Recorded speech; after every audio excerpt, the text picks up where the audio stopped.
저는 경기 먹거리연대 집행위원장이고요. 오늘 사회를 맡게 된 박미진입니다. 반갑습니다. 오늘 날씨도 참 어렵죠. 비가 와서. 근데 이제 지금 주변 상황도 굉장히 많이 사건 사고가 많아가지고 마음도 굉장히 많이 아프실 텐데 오늘 토론에 참석해 주셔서 일단 너무 감사드립니다. 이 바쁘신 와중에도 저희 많은 분들이 그동안 수고스럽게 함께 준비해 주셔서 오늘 토론회가 준비가 됐고 오늘 토론회 자리는 모두가 아시는 것처럼 미래세대의 먹거리 보장 사업의 대표적인 사업이었잖아요. 우리 친환경 임산부 꾸러미 지원 사업과 초등 돌봄교실 과일간식 지원 사업이 중앙정부 예산이 삭감되다 보니까 지자체마다 사업이 중단되거나 축소되거나 이런 상황에 놓여 있습니다. 그래서 미래 세대를 위한 먹거리 보장 사업이 지속적으로 좀 확대되고 특히 우리 경기도에서 좀 선도적으로 예산도 확보하고 이후에 이 사업이 지속될 수 있도록 좀 역할을 해줬으면 좋겠다라는 의미를 담아서 오늘 우리 경기도의 최만식 의원님과 함께 우리 전국 먹거리연대 친환경 농업협회 이렇게 같이 저희가 준비를 했고 특히 경기도의 지속가능 발전 협의회가 함께 좀 협조를 해주셔서 함께 준비한 토론회가 오늘 마련됐습니다. 그래서 저희가 이제 오늘 국민의례가 있는데 제가 국민의례를 잠깐 생략하고 오늘 이미 소식을 많이 들으셨을 것 같은데 간단히 좀 묵념만 하려고 합니다. 오늘 토론자이기도 했고 저희가 늘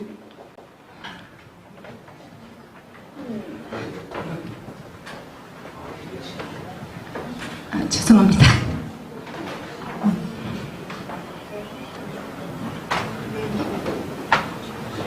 부천에 김재철 사무장님이 돌아가셨어요. 어제 사고가 나서 오늘 토론에 참석하기는 너무 못하게 돼가지고 잠시 김재철 부천 친환경 급식 지원센터 사무국장님 다 아실 분들이니까 생각하면서 잠시 명복은 있는 묵념 잠깐 하도록 하겠습니다. 모두 묵념.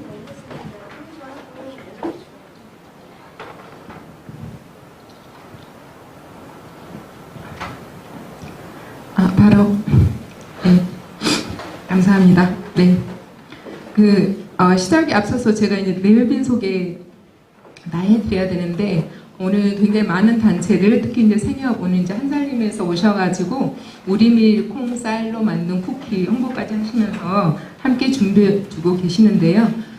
일일이 오늘 소개하는 거는 좀 생략하도록 하겠습니다. 생략을 하고 주요 내빈들 중심으로만 잠깐 소개를 하도록 하겠습니다. 오늘 조금 이따 인사말을 해주시겠지만 먼저 좀 소개드리도록 하겠습니다. 전국 먹거리연대에 우리 이제 권옥자 대표님 함께하고 계십니다. 네, 반갑습니다. 환경영업단체협의회 우리 조항석 회장님 함께하고 계십니다. 네, 경기도 지속가능 발전협의회 우리가 이제 김덕희 대표님이 공동회장님이시긴 하고요. 총괄 책임을 지고 있는 우리 사무처장이 와 계시는데 어디 계실까요? 네, 박정민 사무처장님 함께하고 계십니다. 네, 그리고 오늘 이 토론에 좌장도 맡아주시고 사실 이제 토론회 준비한 장소부터 굉장히 많은 도움을 주셨는데요. 오늘 함께 준비해주시는 최만식 의원님 자리에 함께 계십니다. 그리고 우리 농정해안위원회에서 같이 활동하고 계시는 방성환 의원님 자리에 함께하고 계십니다. 네, 감사합니다. 그리고 우리 이제 두레생협연합회 김영현 회장님 오셨더라고요. 회장님 어디 계세요? 네, 네. 네, 아마 네, 감사합니다. 바쁘실 텐데 다 일부러 와주셔가지고 잠시 소개드렸고요.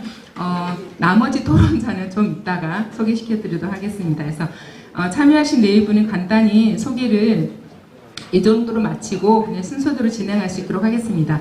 그러면 오늘은 이제 인사말이 있고 오늘 사실 축사 두 분은 오늘 또 의원님이 또 아시는 또 분들 계실 거예요. 오산의 김미정 의원님 오늘 발인이어가지고 분향소 설치돼 있어서 오늘 이제 우리 도의 의장님하고 상임위 위원장님은 오늘 여기 참석 못하시고 자료로 대체하도록 하겠습니다. 그래서 오늘 먼저 여는 말씀을 해주실 우리 김덕일 우리 상임 대표님 그리고 경기도 지속가능 발전협의 공동회장님의 인사 말씀 먼저 듣도록 하겠습니다. 안녕하세요. 김덕일입니다. 반갑습니다. 우리 김재철 사무국장님이 워낙 오래전부터 친환경 학급급식 운동부터 시작을 해서 우리 박미진 또 위원장님하고는 연이 너무 깊어서 진행하지 못할 정도로 복받쳤던 것 같습니다. 아무튼 마음속에 오늘 김재철 사무국장님 똑같은 얘기, 우리 얘기와 우리 마음하고 똑같은 마음으로 같이 하고 계실 거라고 생각을 하면서 숙연한 마음을 갖긴 하겠지만 또 여러분들 열심히 힘차게 오늘 일정을 마무리했으면 좋겠습니다. 먼저 우리가 지난 14일 경기 먹거리연대는 농정해양위원회와 경기도 의회에 염종현 의장님을 뵙고 이 사업에 관련된 촉구 결의안을 좀 요청을 드리고 농정해양위와 함께 이런 프로그램을 하자라는 얘기를 하고서 이제 오늘 이 자리를 마련하게 되었습니다. 기재부로부터 또 윤석열 정부로부터 국민 대다수가 가장 좋은, 가장 훌륭한 사업이라고 얘기했던 친환경 임산부 꾸러미 사업, 그 다음에 초등 돌봄 이 사업이 완전 폐기되는 모습을 보여서 지난 코로나 시기 때 얼마나 어렵고 힘든, 경제적, 사회적으로 어렵고 힘든 계층들이 고통을 당했는지를 충분히 알 텐데, 그리고 그 와중에서 진행됐던 이 두 가지 사업이 얼마나 국민들에게 큰 힘이 되고 호응을 받았는지를 충분히 현장으로부터 우리가 확인을 했는데, 이 사업이 예산이 전에 삭감됐다는 거에 굉장히 분노를 느낄 수밖에 없었습니다. 그렇기 때문에 우리 권옥자 상임대표님 또 우리 환경연합의 단체 회장님 단체 여러분들이 함께 힘을 지금 모으고 있는 중이고, 우리가 광역단위별로 이런 토론회를 조직을 하고 있습니다. 반드시 미래 세대라고 얘기하고 있는 우리 아이들과 그 다음에 임산부 이 사업이 정부 예산에 추경이 돼 아니면 내년에 반드시 예산이 책정될 수 있도록 우리가 지혜와 힘을 모으는 자리가 되어야 되지 않을까 생각합니다. 사실 경기도 같은 경우도 예산이 녹록지 않다고 얘기를 해서 우리가 협의하는 과정에서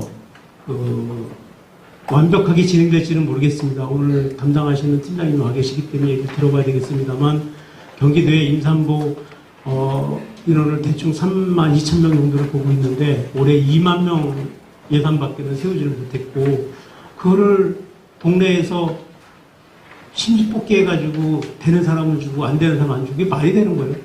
이런 일들이 지금 벌어지고 있고, 초등 돌봄은 아예 전액 지금 삭감도 진행하고 있지 못한 모습 보면서, 그래도 좀 낫다고 얘기하는 경기도가 이 지역일 텐데 다른 시도 광역 단위는 어떨까 이런 생각도 참 많이 갖게 됩니다. 아무튼 몇 군데 지금 광역 단위 쭉 진행을 하고 있는데, 이런 광역 단위에서의 힘들이 다 모아져서 우리가 기필코 만들어야 될 예산 꼭 만들어 갔으면 좋겠습니다.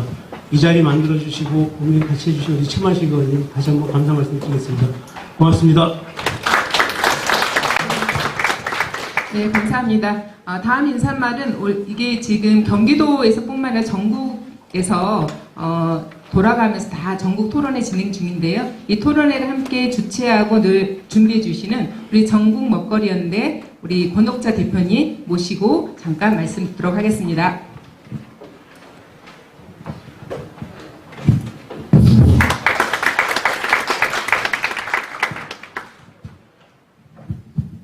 다 같이 모였는데 좀 저희들이 마음이 좀 지금 어렵죠. 그럼에도 불구하고 그렇기 때문에 더 이제 저희들이 좀 힘을 모아야 될 것 같습니다. 저는 전국 먹을거리 이제 연대 상임 대표를 올 초에 맡았기 때문에 사실 어쩌면 여기 계신 분들에 비해서 가장 저희가 신입 새내기일 수도 있지만 먹을거리 운동 그 진영에서 그동안에 애써 오셨던 그 걸음걸음들이 지금 이제 4, 5년 전부터 저희 지자체든 국가기관이든 먹을거리 정책에 대한 것을 정책화하면서 그것이 실제로 실행되고 실천되게 했던 그런 굉장한 큰 성과와 그런 이제 노력들이 있었던 것에 다시 한번 감사드리고 앞서서 해주셨던 여러분들의 그런 땀 흘림에 이제 또 감사드리겠습니다.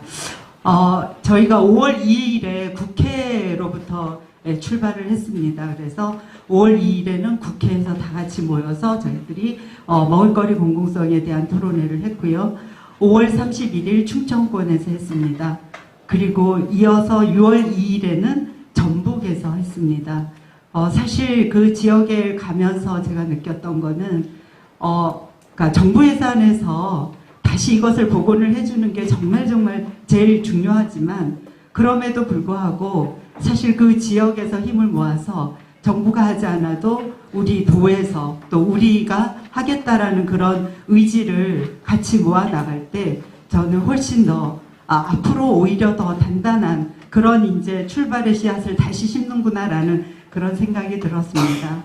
네, 전북에 이어서 오늘 경기도에서 이렇게 자리를 마련해 주셔서 정말 감사드리고요. 특별히 이제 우리 김덕일 대표님 정말 애 많이 쓰셨습니다. 제가 전국 먹거리 연대이기 때문에 아까 이제 말씀을 해주셨지만 다시 한번 오늘 또 수고를 해주실 분들의 성함을 말씀을 드리겠습니다. 오늘 토론회 자장을 맡아주신 최만식 부위원님 감사드리고요. 주제 발표에 황영모 전북연구원 연구위원님, 현황 발표에 경기도 이문무 친환경 농업과장님, 토론자로 나서주신 최주연님, 문종욱 생산자님, 전민수 경기도 지역 아동센터 협의회 상임대표님, 임상호 화성푸드 통합지원센터 공공급식팀장님, 그리고 박성경 경기 먹거리연대 공동대표님께 감사드립니다. 오늘의 이 자리는 경기도에 계시는 분들이 주인공이기 때문에 저는 여기까지 말씀드리겠습니다. 오늘 이 자리를 통해서 정말 지역의 힘이 오히려 다시 중앙의 힘으로 번져갈 수 있는 그런 좋은 마주물이 되기를 간절히 바라면서 인사 말씀 마치도록 하겠습니다. 감사합니다. 네, 감사합니다. 다음 인사말은 공동주최하고 있는 곳이 또 한 군데가 더 있습니다. 환경농업단체 협의회 우리 조한석 대표님 이 자리에 함께하고 계십니다. 조한석 대표님 인사말 큰 박수로 맞이해 주시면 감사하겠습니다. 반갑습니다. 방금 소개받은 조한석입니다. 오늘 우리에게 너무나 중요하고 절박한 주제를 가지고 토론회를 열게 된 것을 진심으로 축하하면서 또 감사드립니다. 오늘 토론회를 열면서 특별히 우리 경기도 먹거리 연대에 제가 존경하는 김덕일 회장님과 또 박미진 집행위원장님 너무 감사드립니다. 그리고 이렇게 어려운 환경 중에서도 저희 이 먹거리 예산을 집행해 주시고 계시는 경기도의 많은 분들께 진심으로 감사를 드립니다. 오늘 한 가지 더 말씀드리고 싶은 것은 우리 정말 진정한 먹거리 운동가 김재철님을 저희가 모두 오늘 명복을 빌면서 그 앞에서 우리가 좀 더 보람있고 의미 있는 토론회를 진행하면서 또 저희가 앞으로 먹거리 운동에 대한 결의를 다지는 시간이 되었으면 합니다. 그리고 늘 언제나 그렇듯이 먹거리 하면 가장 먼저 제가 말씀드리는 분, 점점 더 어려워지는 환경 속에서도 정말 건강한 먹거리를 생산하느라 애쓰시는 우리 모든 생산자님께 또 토론에 앞서 감사를 드립니다. 우리 모두가 염원하는 국민의 건강, 그리고 누구나 건강한 먹을거리를 먹을 수 있고 먹을거리를 통해 꿈꾸는 미래를 준비하기 위해 오늘 토론회에서 우리가 지금 그리고 나 자신이 어떤 일을 해야 할지 모두 방향을 길을 찾고 또 실현할 수 있는 그 길을 발견하는 오늘 토론회가 되기를 간절히 기대합니다. 그리고 이 일은 우리 또 여기 계신 모든 분들이 또 모든 생태계의 모든 생명들이 함께 만들어내는 것이 우리 먹거리라고 생각을 합니다. 그리고 생태계의 일환인 한 사람으로서 저희가 오늘 이 생태의 순환 속에 살아가는 한 사람으로서 보람과 긍지를 가지시길 바라며 저의 인사말을 자료준비를 좀 대신해 주시길 바라고 마지막으로 여러분 여기 계시는 모든 먹거리 활동가 여러분의 건강과 그리고 행복을 기원합니다. 제가 속한 환경농업단체연합회도 여러분과 함께 어깨 걸고 앞으로 열심히 하겠습니다. 여러분 감사합니다.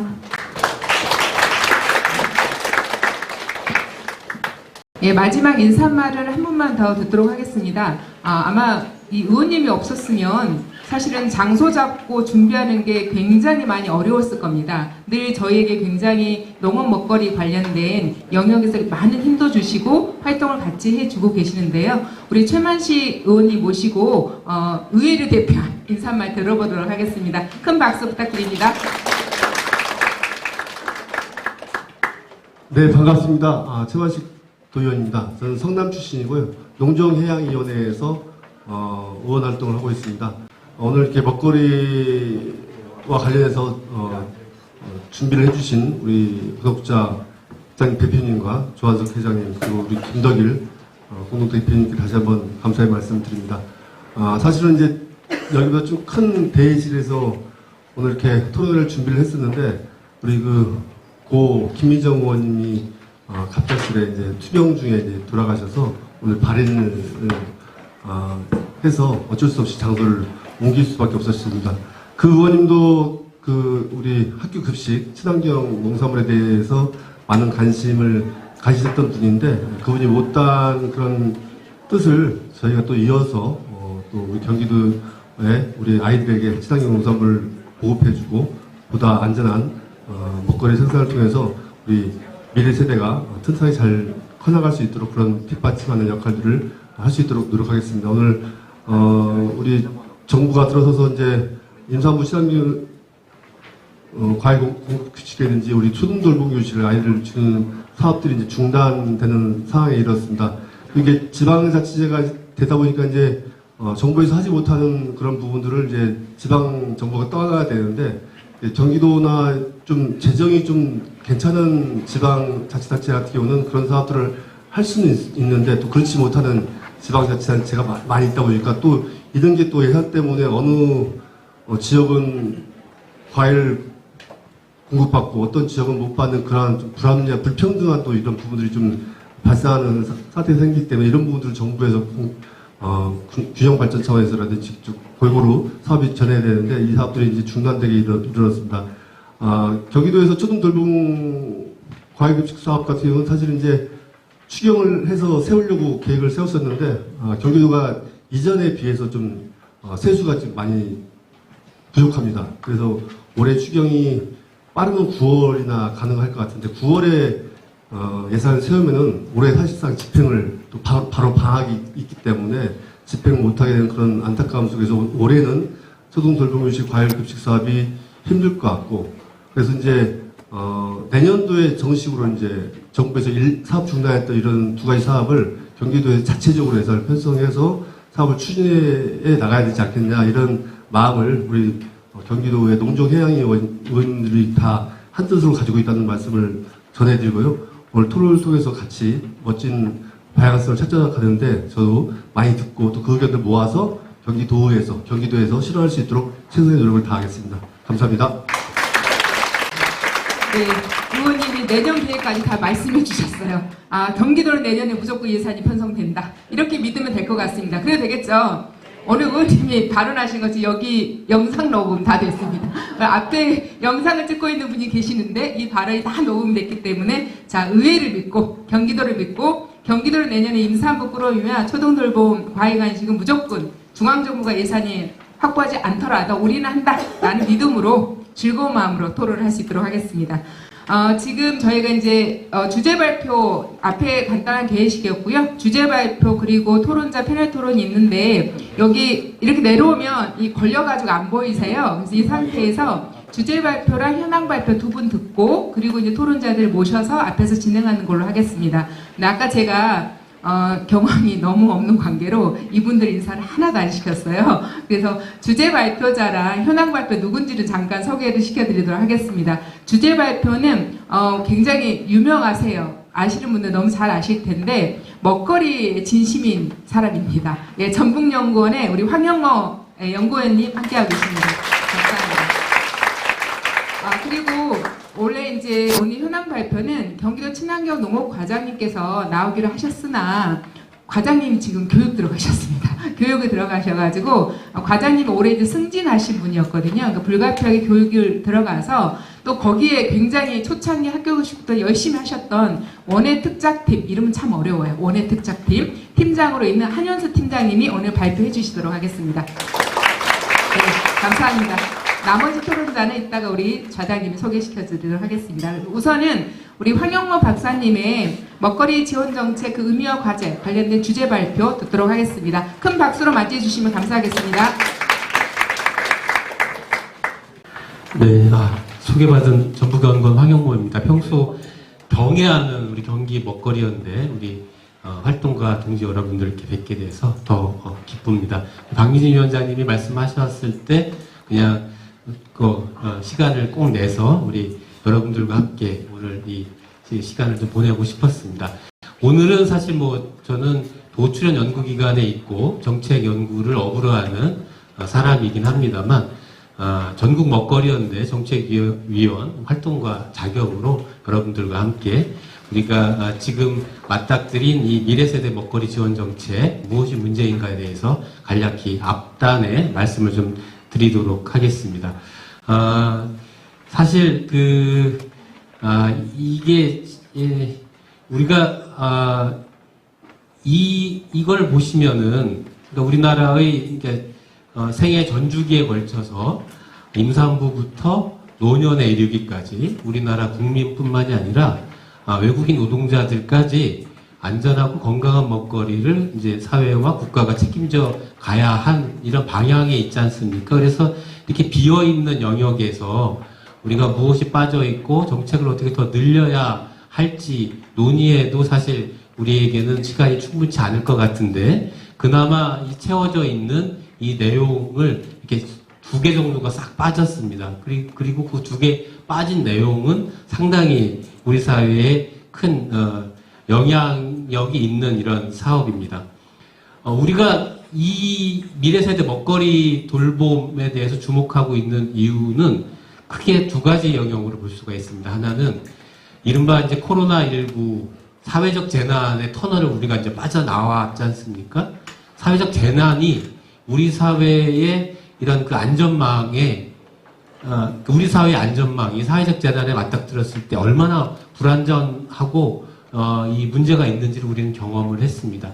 아이들부터 어르신까지 우리 아버지, 할아버지까지 얼마나 취약한 상황에 놓였다는 것을 우리가 알게 됐죠. 초유의 일들을 우리는 겪었습니다. 학교 급식이 중단이 되고 그 다음에 무료 급식소도 문을 닫게 되고 심지어 푸드뱅크 또 중단되는 이런 상황에 처했습니다. 잘 극복해 왔지만 우리가 체감하지 못한 우리 이웃의 어려움이 그 안에 고스란히 녹여져 있습니다.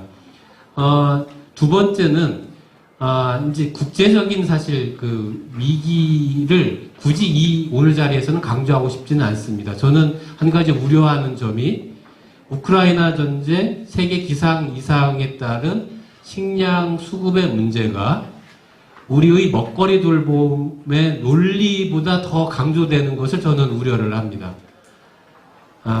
그것은 여러분들이 무슨 의미를 갖고 있는지 아실 거죠?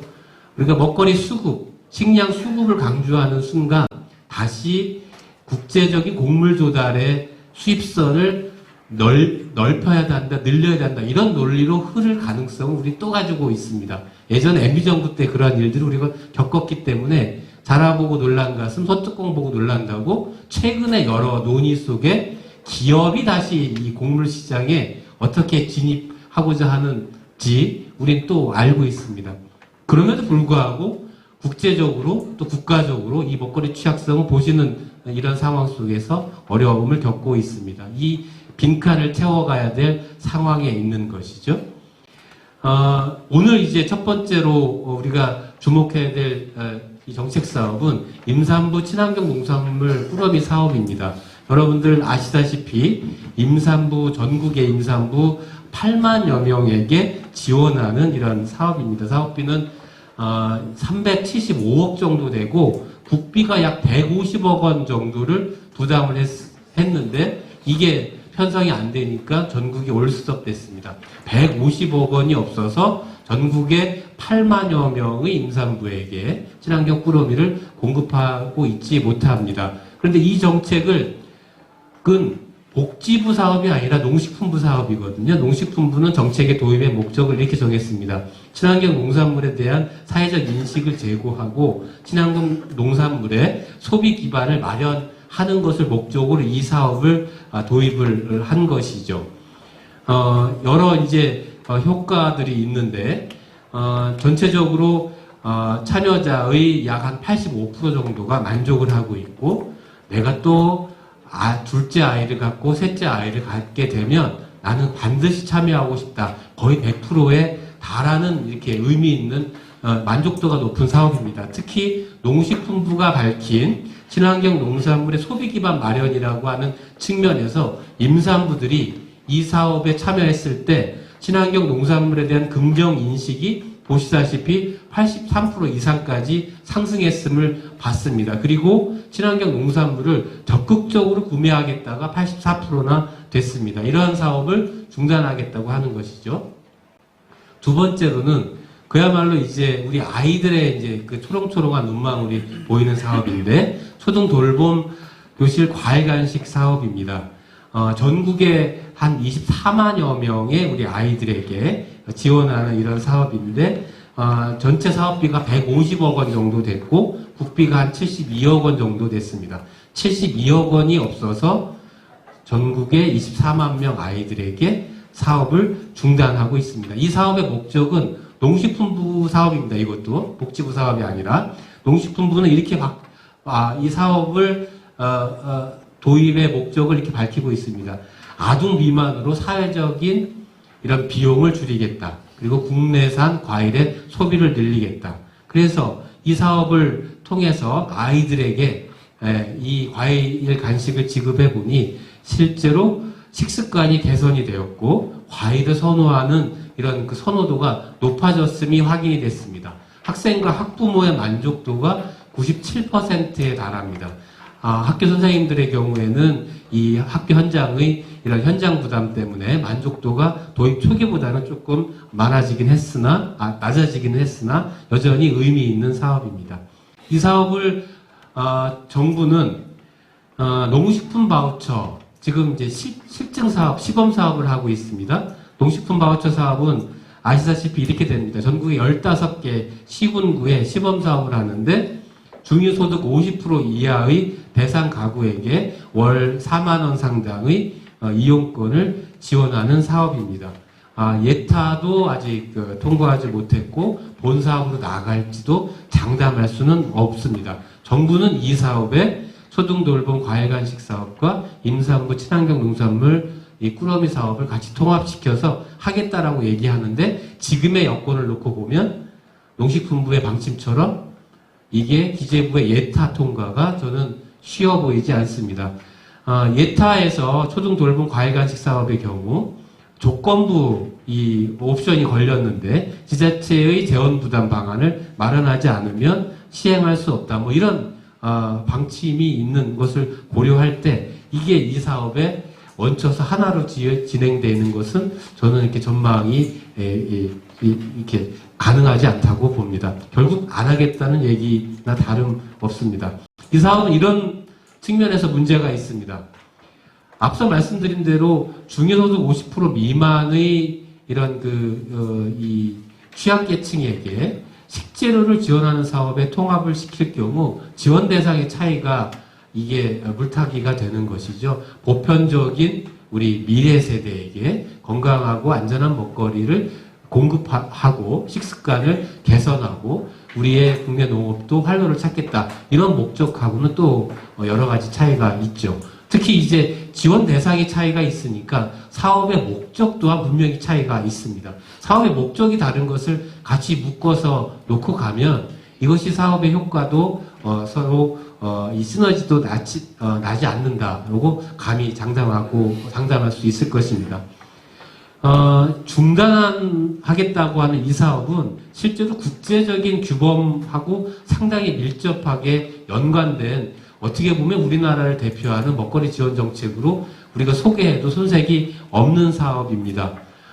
이 국제적인 먹거리 권리, 그래서 국가와 사회가 어떠한 책임을 다해야 되는지가 바로 이 사업에 고스란히 녹여져 있고, 특히 이 유엔의 이런 보편적인 기본권하고 덧붙여서 밀라노 세계도시 먹거리 정책 협약의 내용과도 상당히 연계성이 있는 사업이라는 점을 우리는 확인해 가야 됩니다. 그러니까 대한민국 안에 갇혀 있긴 하지만 우리가 오늘 의지를 모으고 뜻을 모으는 이 사업은 글로벌 스탠다드 사업이라는 점을 우리가 확인해 가야 되겠습니다. 또 하나는 비록 전라북도 전주 시민들의 의견이긴 합니다만 전주 시민 700명을 대상으로 먹거리 돌봄에 대한 먹거리 정책에 대한 여러 그 과제에 대해서 이렇게 진단을 해보니까 저쪽 2, 4분면 빨간색에 있는 저쪽이 보시면은 이 노란색으로 표시를 했는데 다 먹거리 돌봄 사업입니다. 중요하나 아직 우리 사회가 갈 길이 멀다라는 거죠. 중요하나 만족도 수준이 낮은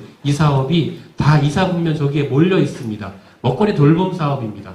전국에 139개 자치단체가 지역 먹거리 계획을 수립하고 실천하고 있는데 우리 사회에서 먹거리 계획은 로컬푸드, 공공급식 이런 것을 이미 뛰어넘었습니다. 이제 보편적인 권리로서 사회적 가치를 갖는 먹거리 돌봄을 늘려갈 것이 대한 과제가 우리 사회의 이 지역 먹거리 전략이라는 점을 강조하고 싶습니다.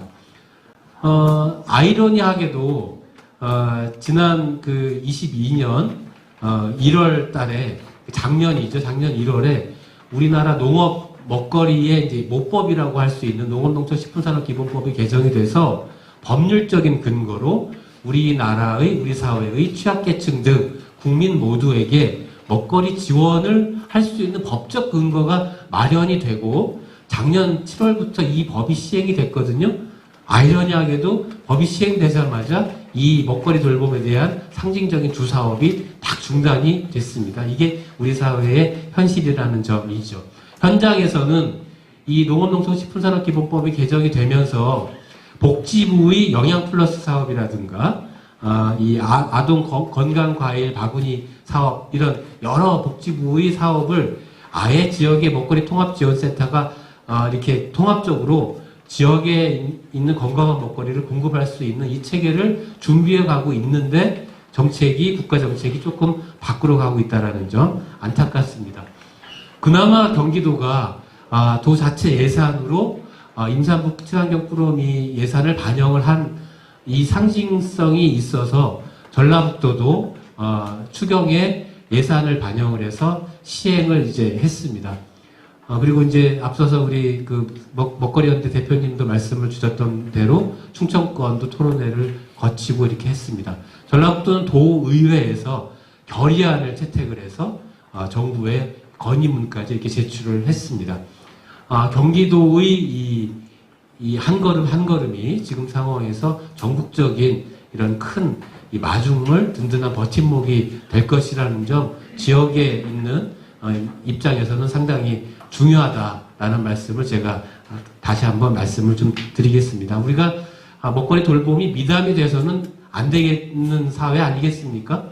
이게 제도화되고 보편적인 사회 규범이 될 때 우리 사회가 바야흐로 선진사회, 선진국이라고 얘기할 수 있는 것 아니겠습니까? 그런 의미에서 지난 정부에서 추진했었던 이 먹거리 기본법이 이번 정부에서 제정되기를 손꼽아 바랬고 많은 먹거리 관련 활동가들이 뜻을 모았지만 이번 정부도 현실적으로 제정은 쉽지 않아 보입니다. 먹거리 기본법이 제정되어야 하는 이유는 농식품부 농업정책의 틀에 먹거리 정책이 갇혔을 때 우리는 활로를 열지 못한다. 이것을 국가 차원에서 범부처 단위의 종합 전략으로서 먹거리 기본법이 그 정책을 추진할 수 있는 이 근거로서 먹거리 기본법이 만들어지고 역할을 해야 된다. 이 말씀을 드리고 싶습니다. 제가 드릴 말씀은 다 말씀을 드렸고, 한 가지 우리가 이미 사실 먹거리는 정치제로서 우리가 경험을 했습니다. 지금의 이런 과정이 앞서서 우리 최만식 의원님도 잠깐 인사 말씀에서 말씀을 주셨지만 지역적인 이런 그 요구가 분출되는 과정을 거치면서 분명히 다시 균형점을 찾아갈 것이라고 저는 기대를 합니다. 그 시기가 6개월 후가 되기를 저는 기대를 합니다. 지역에서 한 군데 한 군데서부터 활로를 열고 우리가 정부를 이 정치권을 이 압박을 해서 그것이 반드시 반영되기를 기원합니다. 경기도에 계시는 활동가 여러분들을 늘 연대의 마음으로 응원하고 지지합니다. 감사합니다. 네, 늘 핵심만 쏙쏙 잘 들어오게 유효하게 잘해주시죠. 우리 황영우 박사님 다시 한번 감사드립니다. 네, 다음은 경기도를 바라보는 눈이 너무나 많다는 것을 잘 알고 계신 겁니다. 그래서 지금 팀장님 어깨가 너무 무겁다고 저에게 막 사인을 보내시는데요. 사실 경기도에 거는 기대가 굉장히 많고 경기도가 굉장히 선도적인 역할을 잘할 거라고 제가 믿고 있습니다. 경기도 현황 발표를 우리 임묵무 과장님을 대신해서 우리 한현수 팀장님이 해주도록 하겠습니다. 팀장님 큰 박수로 맞이해주시면 감사하겠습니다.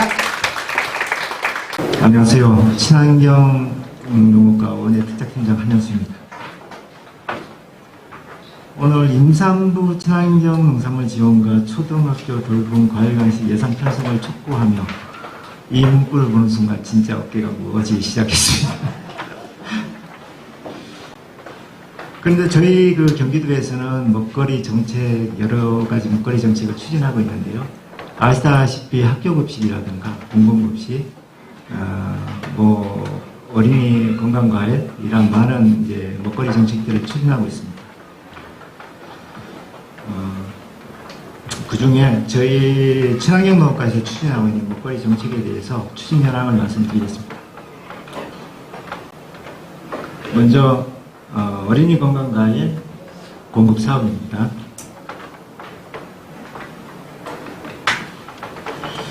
정책 목표가 되겠는데요.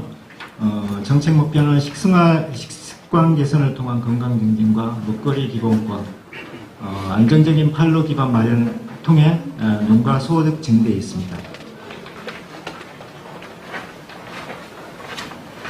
금년도 공급 사업인데요.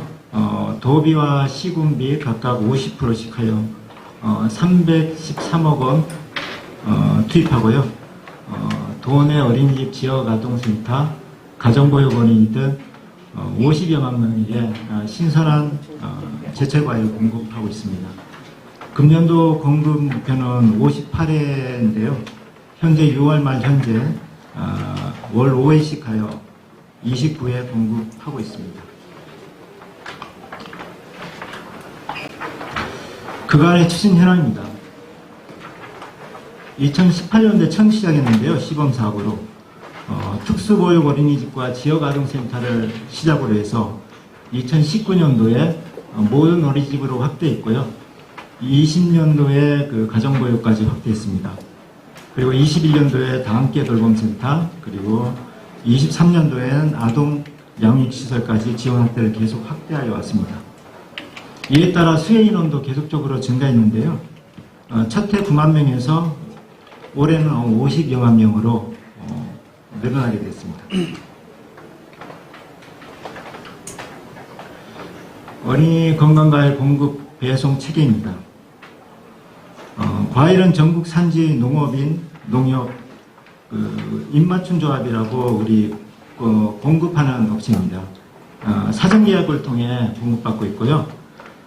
농업인이 생산한 과일은 산지 농협의 유통센터에서 잔류농약 검사, 선별 작업 후에 안성에 위치한 중앙물류로 이동하게 됩니다.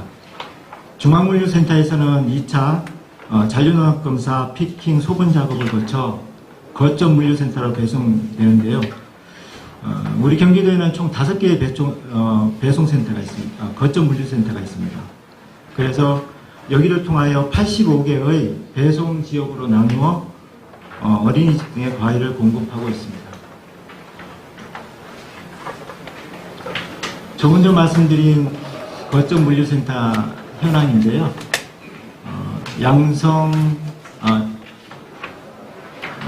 양주, 성남, 안산, 광주, 안성에 각각 하나씩 있고 각 거점 물류센터에서 31개 시군에 물류를 지원하고 있습니다.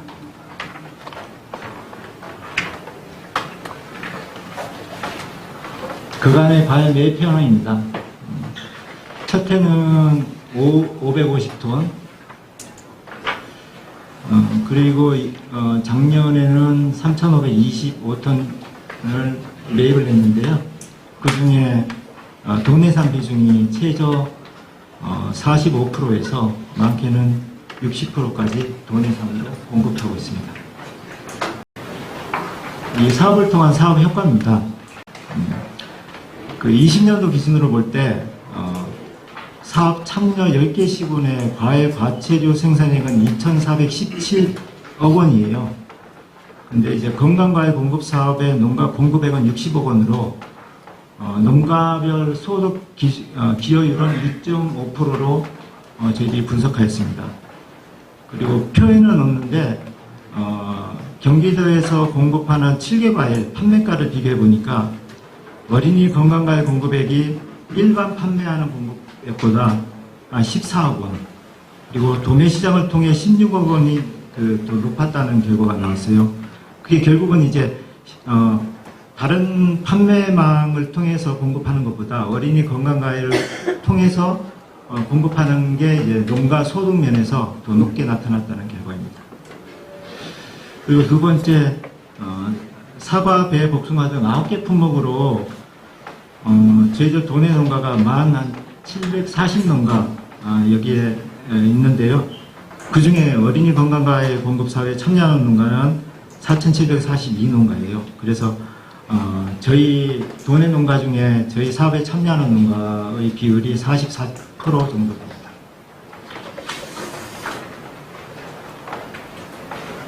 그 22년도에 나온 만족도 조사 결과입니다. 그 연도별로 보면은 조금 이렇게 큰 폭으로는 아니지만 조금 뭐 만족도라든가 품질 공급량들이 조금 상승하고 있는 것을 조금 보실 수 있습니다.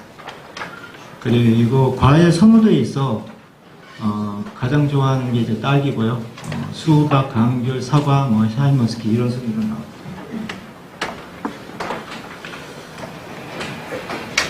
다음은 경기도 임산부 친환경 농산물 지원 사업입니다.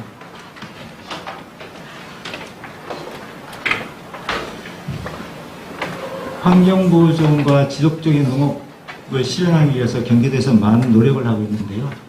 그럼에도 불구하고 많은 노동력 투입과 수량 감소, 판로 확보의 어려움으로 저희 친환경 농업이 좀 어려운 상황인 건 사실입니다.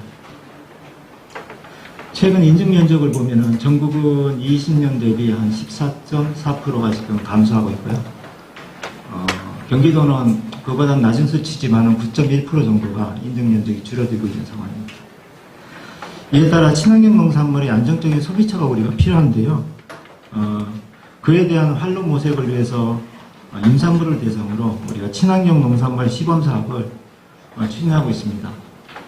아까 말씀드렸다시피 국비 사업이 안타깝게 이제 중단되는 바람에 저희들 전국 최초로 우리 도배를 들여서 지금 하고 있습니다. 지원 사업 현황인데요. 총 96억 원을 투입하여 임산부 2만 명에게 친환경 농산물 꾸러미를 공급하고 있습니다. 지원 자격은 22년 1월 1일 이후 출산한 산모와 신청일 현재 임산부가 되겠습니다. 1인당 친환경 농산물 48만 원에 해당하는 친환경 농산물을 살 수 있고요. 근데 작년까지만 보더라도 대상자가 확정됨에도 불구하고 농산물을 구입하지 않거나 포기하는 사람들이 많았어요. 그래서 그걸로 인해서 이제 불용액이 발생한 사례가 있었거든요. 그러한 사례를 방지하기 위해서 대상자 선정 후에 30일 이내 쇼핑몰 미가입자하고 60일 이내 미주분자는 사업 포기자로 보고 그에 해당하는 신규 대상자를 우리가 선정해서 계속 공급하고 있습니다.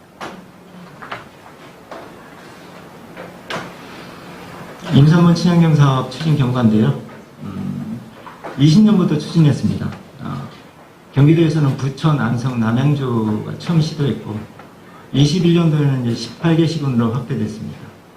그리고 22년도에는 31개 시군으로 확대되다가 안타깝게 올해 농식품부 사업이 중단되면서 이제 또 자체 사업을 추진하게 됐습니다. 이에 따라 작년까지만 해도 28,000명 지원 대상자였는데 올해는 2만 명으로 좀 줄게 됐습니다.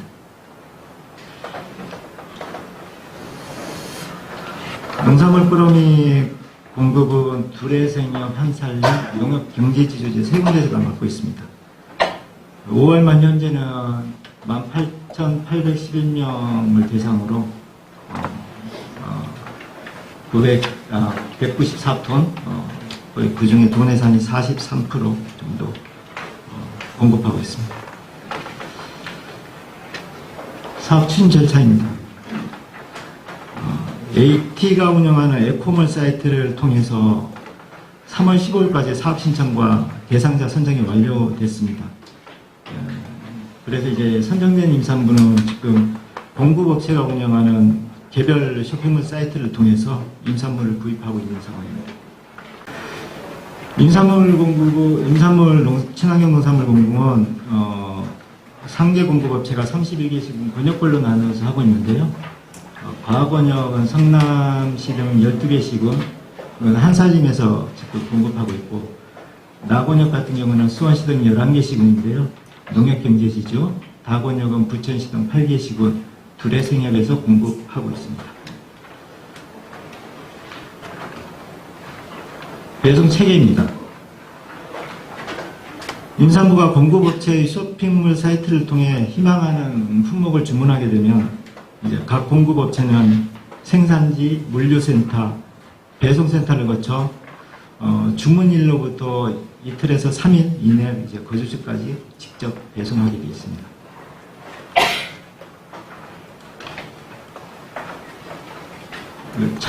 작업장 화면입니다. 작업장은 일반 농산물하고 섞이지 않도록 친환경 농산물 전용 작업장을 운영하고 있습니다. 신선도 유지를 위해 모든 업체가 저온관리 시스템을 구축하고 있습니다. 저희는 농산물의 생산, 출하 시기, 저장, 가공 시기에 따라서 다양한 품목을 공급하고 있습니다. 농산물이라고 하지만 요즘에는 수산물도 포함되어 있고요. 축산물, 그 다음에 이제 가공품도 다 포함되어 있습니다. 제가 알기로는 세부적으로 해서 한 200여 품목인 걸로 알고 있습니다.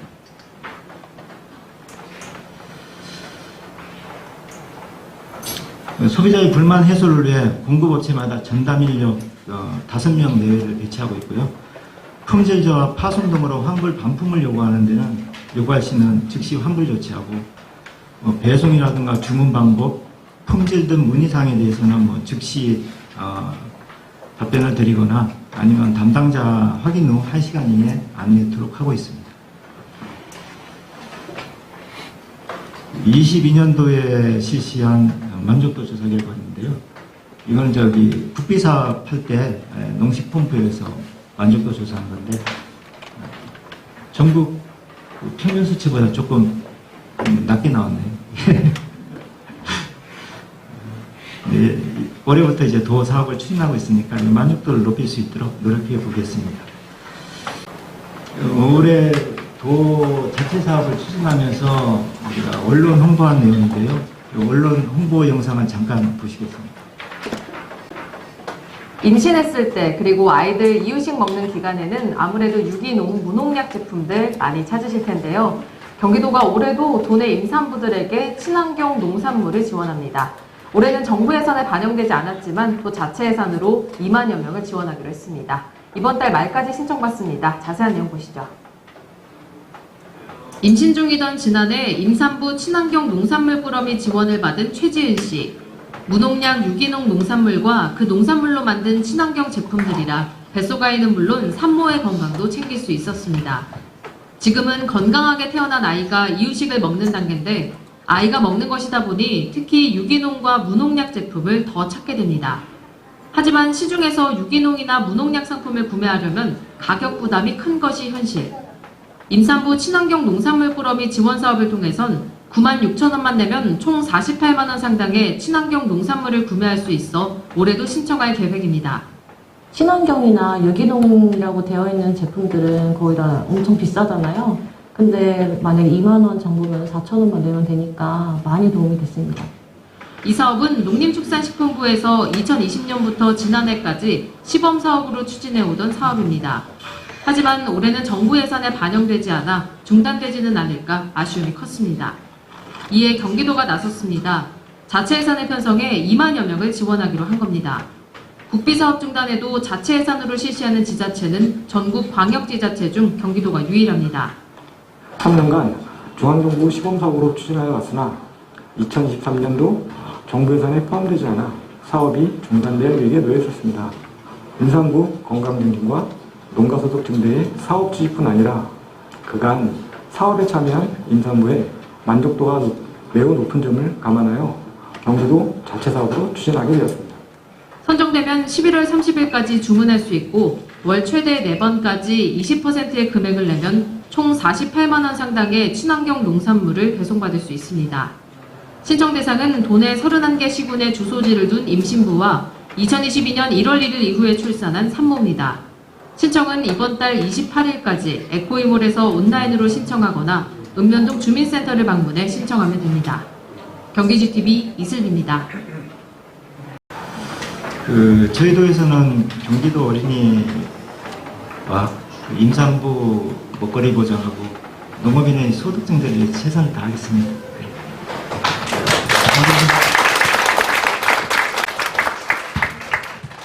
네, 우리 한현수 팀장님은 사실 두 개 팀 거를 동시에 말씀해 주셨거든요. 좀 전에 방송에 나왔던 팀장님이 임산부 꾸러미 사업 담당자인데 거기 팀장님 불가피하게 오늘 어머님이 수술이셔가지고 못 나오셔가지고 우리 이제 팀장님이 양쪽 사업을 다 발표해 주셨습니다.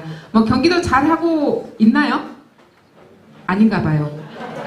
부족하다는 겁니다. 왜냐? 우리가 부족하기 때문에 더 잘하자라고 오늘 토론회가 준비됐잖아요. 임산부 2만 명 주고 있지만 신청자가 3만 1,000명이었습니다. 못 받는 11,000명에 대한 예산을 꼭 추경에 편성해서 지원해달라라는 의미가 있고 우리 건강과외 지원 사업 50만 명 아이들한테 주는데 이제 방과후를 이용한 아이들은 정작 못 먹는 상황이 돼버렸습니다. 왜냐하면 초등 돌봄이 중단됐다 보니까 지역아동센터 가는 아이들은 과일을 먹을 수 있으나 우리 이제 방과후를 이용하고 있는 아이들은 과일을 못 먹는 상황이 돼버렸으니 중앙정부가 안 준다고 우리가 어떻게 포기하리. 경기도에서라도 5만 7천 명밖에 되지 않습니다. 5만 7천 명의 우리 아이들이 방과 후에 과일을 계속적으로 먹을 수 있도록 노력해달라 이런 의미를 담고 우리가 이제 중앙정부에 요구하는 것 플러스 경기도가 해야 될 역할을 요구하기 위해서 오늘 토론회가 준비됐거든요. 그러니까 어깨가 무겁지만 계속 좀 무겁게 좀 저희 걸 좀 잘 받아달라고 다시 한번 박수 좀 부탁드리겠습니다.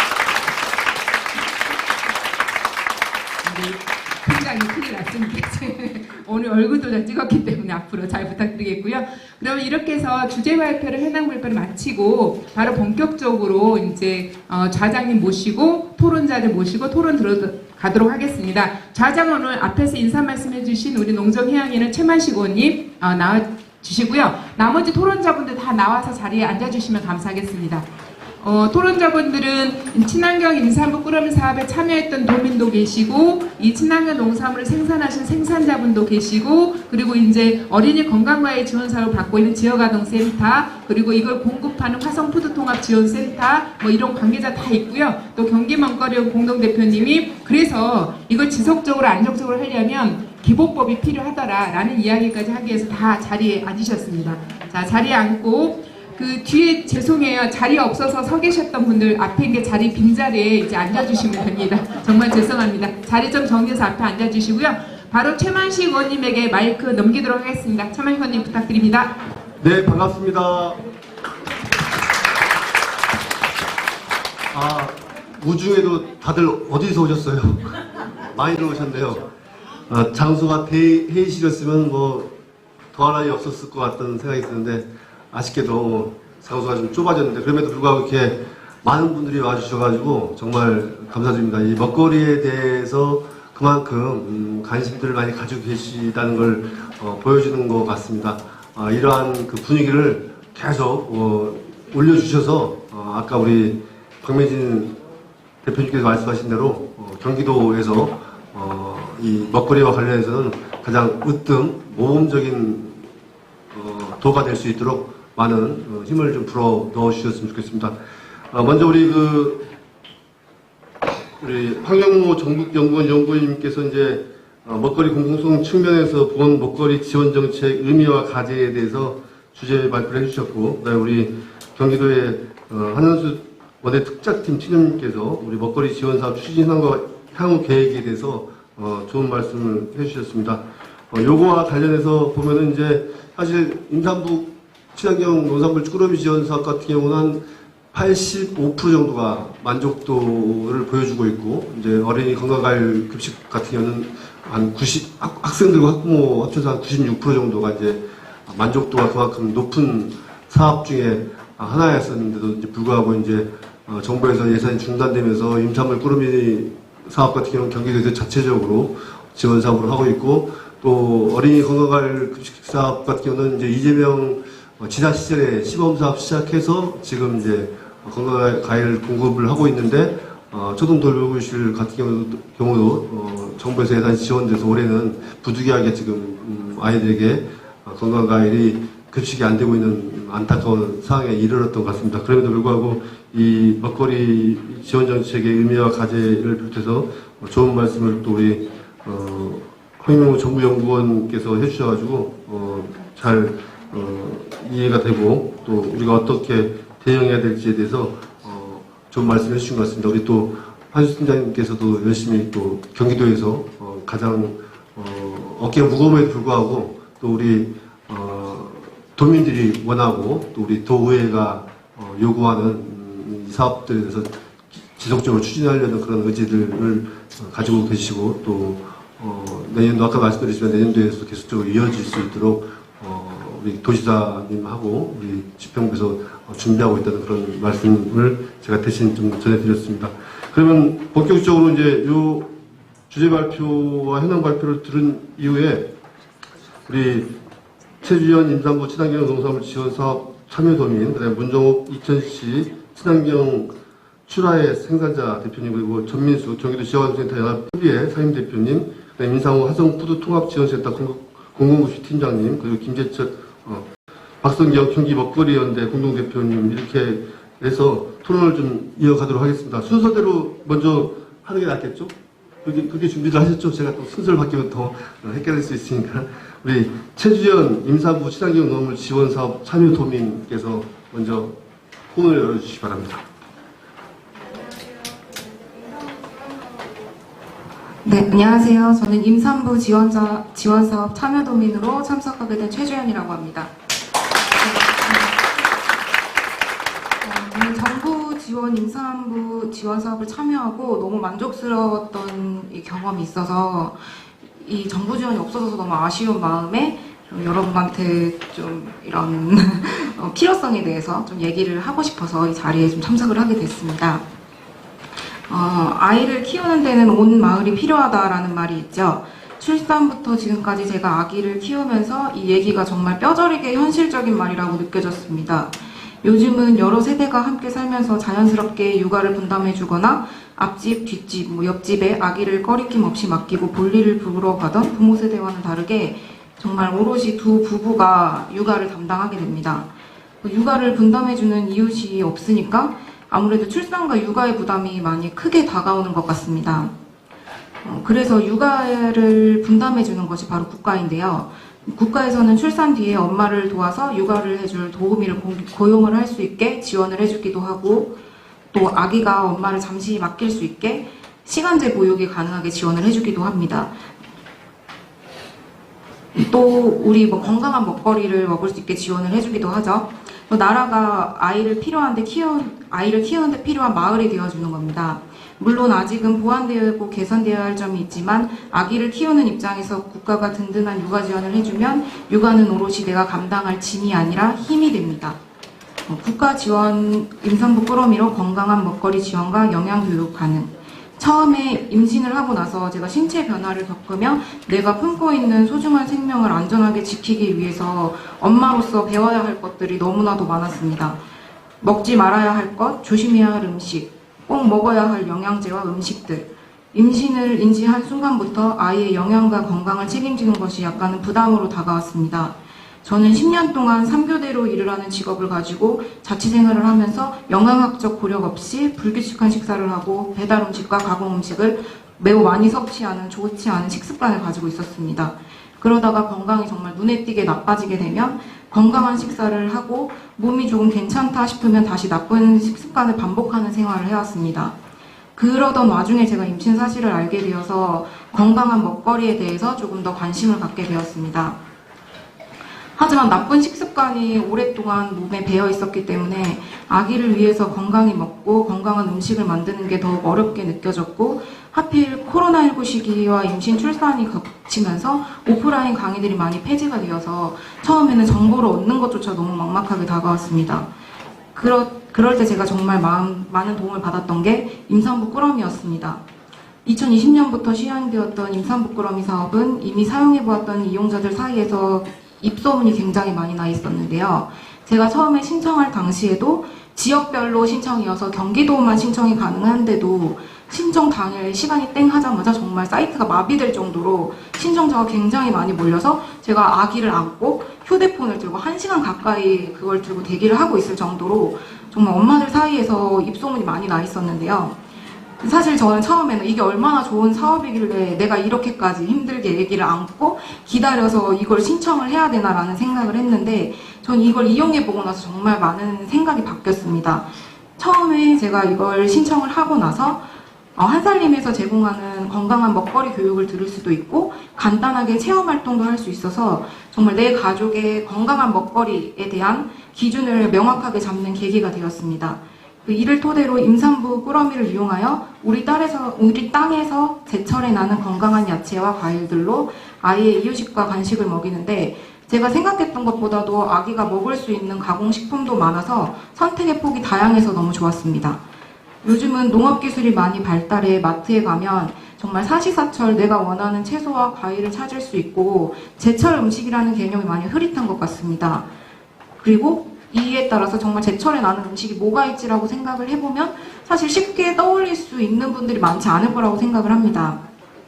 하지만 제철 음식은 보약이라는 옛말이 있듯이 철을 맞은 식재료는 영양을 가득 품고 있기 때문에 면역력을 기르는 데 아주 중요한 역할을 합니다. 또한 아기들이 이유식 초기 단계에서 다양한 식재료를 경험하는 것은 뇌 발달에 정말 중요한 부분이고 향후에 아이의 식습관, 편식에 대한 부분에 정말 많은 영향을 미친다고 합니다.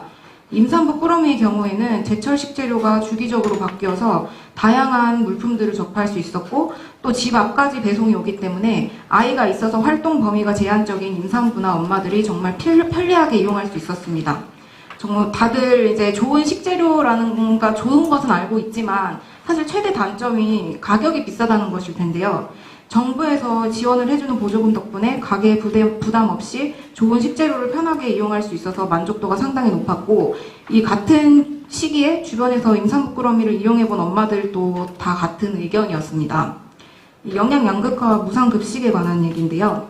코로나19 유행 기간에 저소득층은 소득이 줄어들고 고소득층이 더 소득이 늘어나는 양극화 현상을 보였다고 합니다. 팬데믹이 장기화되고 전쟁까지 일어나면서 물가가 많이 올랐고 영양 결핍과 비만 환자가 크게 증가된 것으로 나타나면서 소득 양극화가 영양의 양극화까지 이어졌다는 것을 알 수 있었습니다. 특히 영양 결핍은 청소년과 60대 이상 노령층에게 집중이 돼 있어서 사회적으로 취약한 복지 서비스를 받기 어려워져서 이 영양이 부실해진 것으로 볼 수 있었습니다. 우리나라의 급식이 시행된 궁극적인 목적이 균형 잡힌 성장과 건강 유지라고 합니다. 세월이 지나면서 조금 더 구체적이고 세분화된 계획들이 세워졌지만 급식의 궁극적인 목적은 변하지 않았는데요. 자라나는 아이들에게는 차별 없이 균형 잡힌 영양 섭취가 굉장히 중요하고 정부에서 무상급식을 시행하는 것 또한 이를 명확하게 인지하고 있다는 것으로 생각이 됩니다. 그런 측면에서 임산부 꾸러미는 이에 부합하는 좋은 정책이었다고 생각이 듭니다. 어린이집이나 학교에 가서 급식으로 시작하는 뒤늦은 영양교육이 아니라 출생과 동시에 자연스럽게 시작되는 가정 가정 영양학 교육이 자리를 잡는다면 미래 노령화된 사회에서도 건강한 식습관과 먹거리 소비가 가능할 것입니다. 임산부 지원과 생애 주기에 따른 건강한 먹거리 교육. 현재 우리나라는 극저출산으로 인해서 급격하게 노령화가 진행되고 있으며 영양 교육은 생애 주기에 따라서 다르게 진행되어야 하므로 앞으로 노령 인구에 대한 영양 교육도 굉장히 중요하게 다뤄줘야 될 것으로 생각이 됩니다. 하지만 노인 영양학에 대한 교육은 아직 이루어지지 않고 있는 실정인데요. 3살 버릇이 여든 간다라는 말이 있듯이 평생에 잡힌 식습관을 단 하루에 바꾸기란 쉽지가 않습니다. 하지만 출생과 동시에 진행되는 가정 영양학의 자리를 잡아서 노령 인구까지 연계가 된다면 향후에 발생될 영양학적 문제들에 대해 대비를 할 수 있을 것입니다. 아이나 어른 할 것 없이 사람은 누구나 언제 어디서나 사회적 경제적 조건에 관계없이 자기 생활에 필수적인 건강한 안전한 먹거리를 보장받을 먹거리 기본권이 있습니다. 국민이 있어야 국가가 있고 국민이 건강해야 건강한 국가가 유지됩니다. 부디 국가는 눈앞으로 다가온 인구 절벽을 극복하고 현명하게 대비해서 건강한 먹거리를 국민에게 제공하여야 할 의무를 다 해주시기 바랍니다.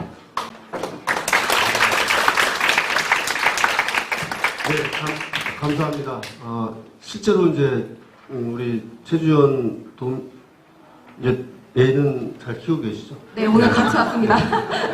실제로 자기가 이제 체험하고 경험했던 그런 사례들을 중심으로 해서 출생부터 이루어지는 이제 건강한 먹거리 교육의 필요성에 대해서 말씀을 해주신 것 같아요. 사실 이게 사업이 좋은데 이거 꼭 그 선착순이 아닌데 막 해야 돼요? 그때 기간이 제가 정해져 있죠? 기간이 정해져 있는데 제가 이제 문의를 해봤을 때는 이것도 예산이 한정이 되어 있어서 예, 이게 전부 다 선착순으로 내가 한다고 해서 지원을 받을 수 있는 건 아니었고 먼저 한 사람이 이제 만약에 뒤에 신청을 하면은 뭐 조기 마감이 될 수도 있다라고 얘기를 들어서 이제 엄마들 사이에서는 빨리 해야 된다 해서 이제 그때 휴대폰을 들고 신청을 했었습니다. 임산부들이 편하게 할 수 있도록 이건 선착순이 아니라 이제 네. 예산을 좀 풍족하게 세워서 모든 임산부가 그냥 편하게 기간에 맞춰 신청하고 줄 수 있도록 이렇게 하는 방안을 좀 고민을 해봐야겠습니다. 네. 예약도 이렇게 하기 되게 힘들 텐데. 네. 그래서 이 임산부 건강 농산물 친환경 농업 꾸러미 사업이 참 그만큼 많이 호응도가 높았던 것 같아요. 그만큼 우리 임산부들께서 이 정도로 반응을 보이시고 또 이게 또 우리 저출생을 극복하는 데 조금이라도 도움이 될 수 있는 부분이 있지 않나 이런 생각이 듭니다. 하여튼 좋은 말씀 감사드립니다. 네, 다음은 우리 경기도 임산부 친환경 농산물 꾸러미 지원 사업의 성과와 과제에 대해서 2010 친환경 출하의 생산자이신 우리 문종님께서 발표해 주시겠습니다. 네, 반갑습니다. 저는 이천에서 유기 농산물을 생산하고 있는 농민입니다.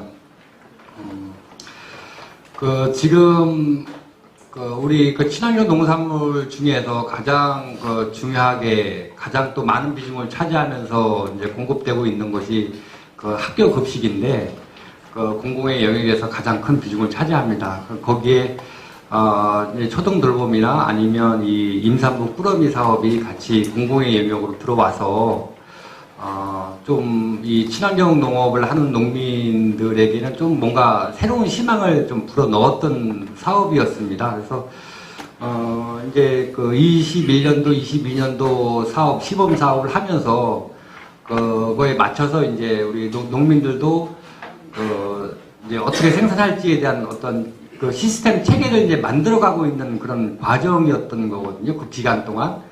그래서 23년도에 또 새로운 어떤 시작을 준비를 하고 있었는데,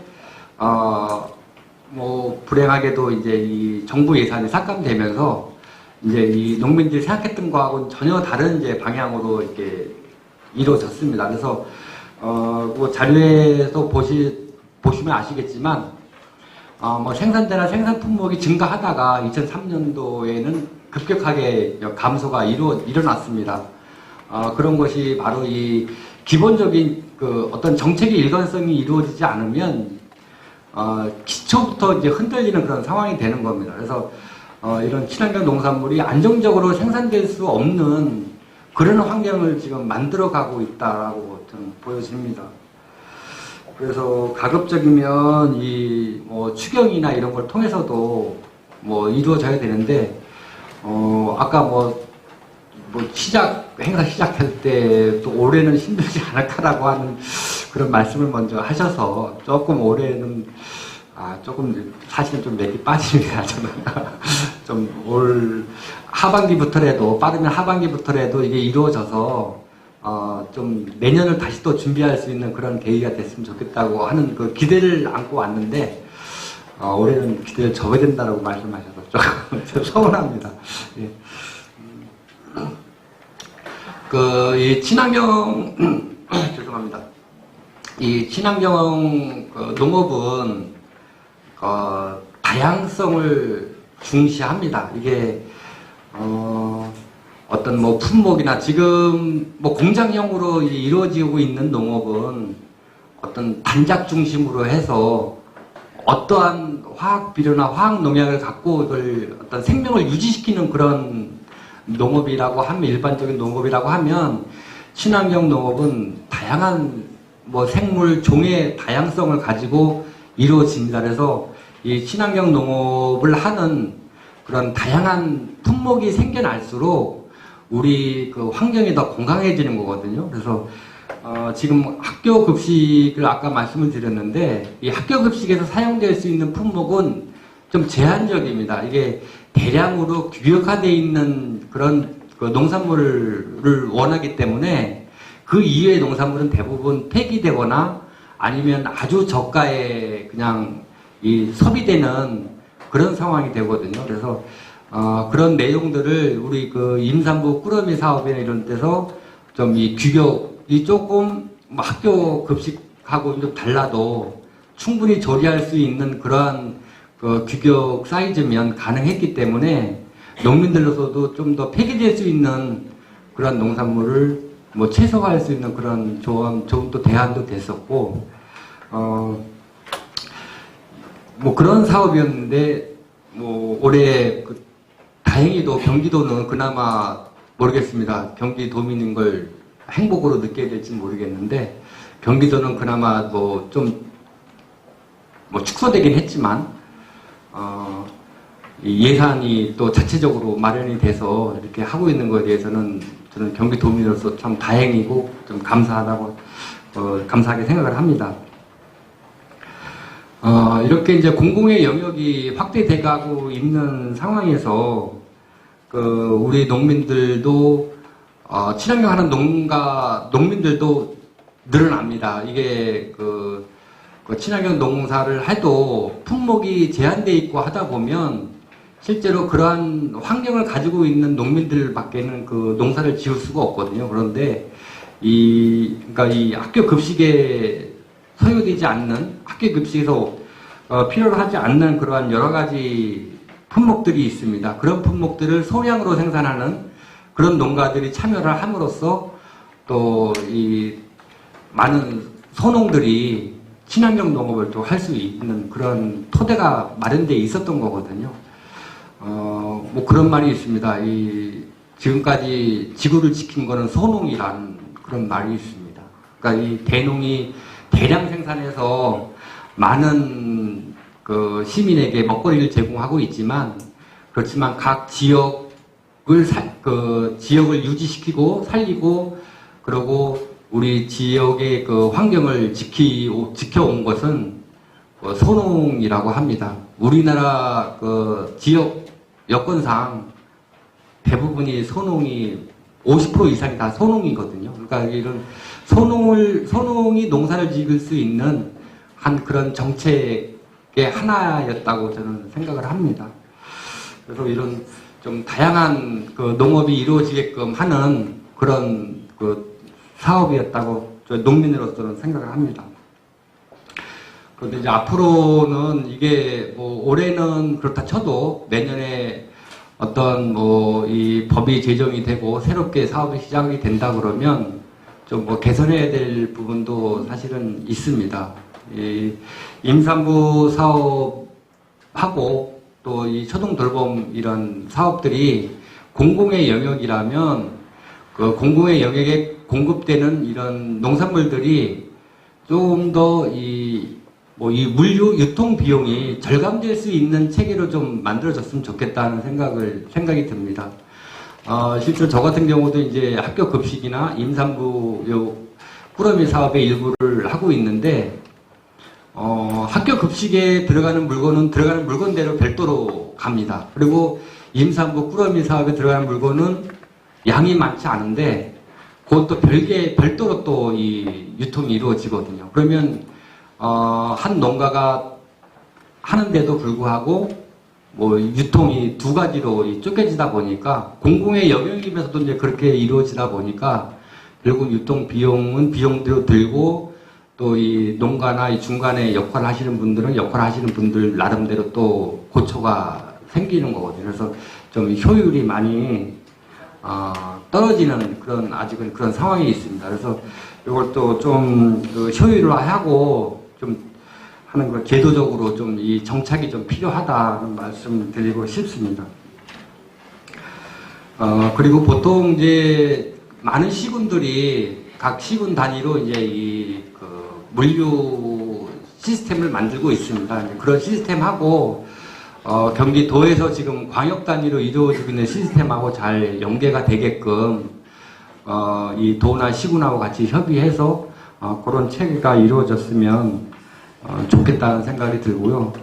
그리고 어쨌든 이런 그 공급 출하가 좀 지금 경기도 그 농식품진흥원에서 이루어지고 있는데 그 여러 가지 협조 체계를 마련하고 해서 좀 효율적으로 좀 이루어졌으면 좋겠습니다. 그래서 좀 공공의 영역이 확대돼야만 우리가 말하는 그 먹거리 기본권도 지켜질 수 있고 그런 그 먹거리에 대한 여러 가지 소외 계층이나 이런 분들도 같이 혜택을 볼 수 있는 그런 체계가 되지 않을까 그렇게 생각이 듭니다.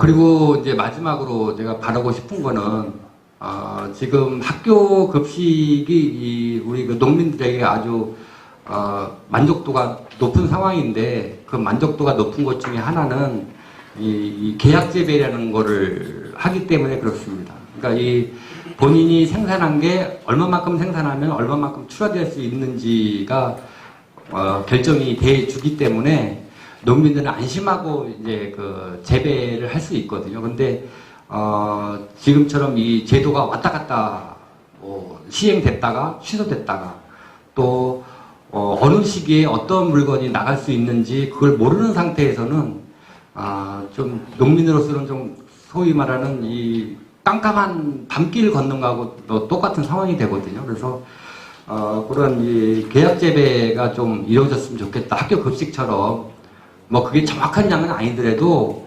뭐 이 소비가 플러스 마이너스 알파는 있을 겁니다. 아무리 그 양을 정한다고 해도 그러나 그거는 어느 정도 이제 감수를 하더라도 최소한 어느 정도 희미한 불빛에도 보고 갈 수 있게끔 좀 제도적으로 그런 시스템이 마련되었으면 좋겠다는 말씀을 드리겠습니다. 그래서 그러한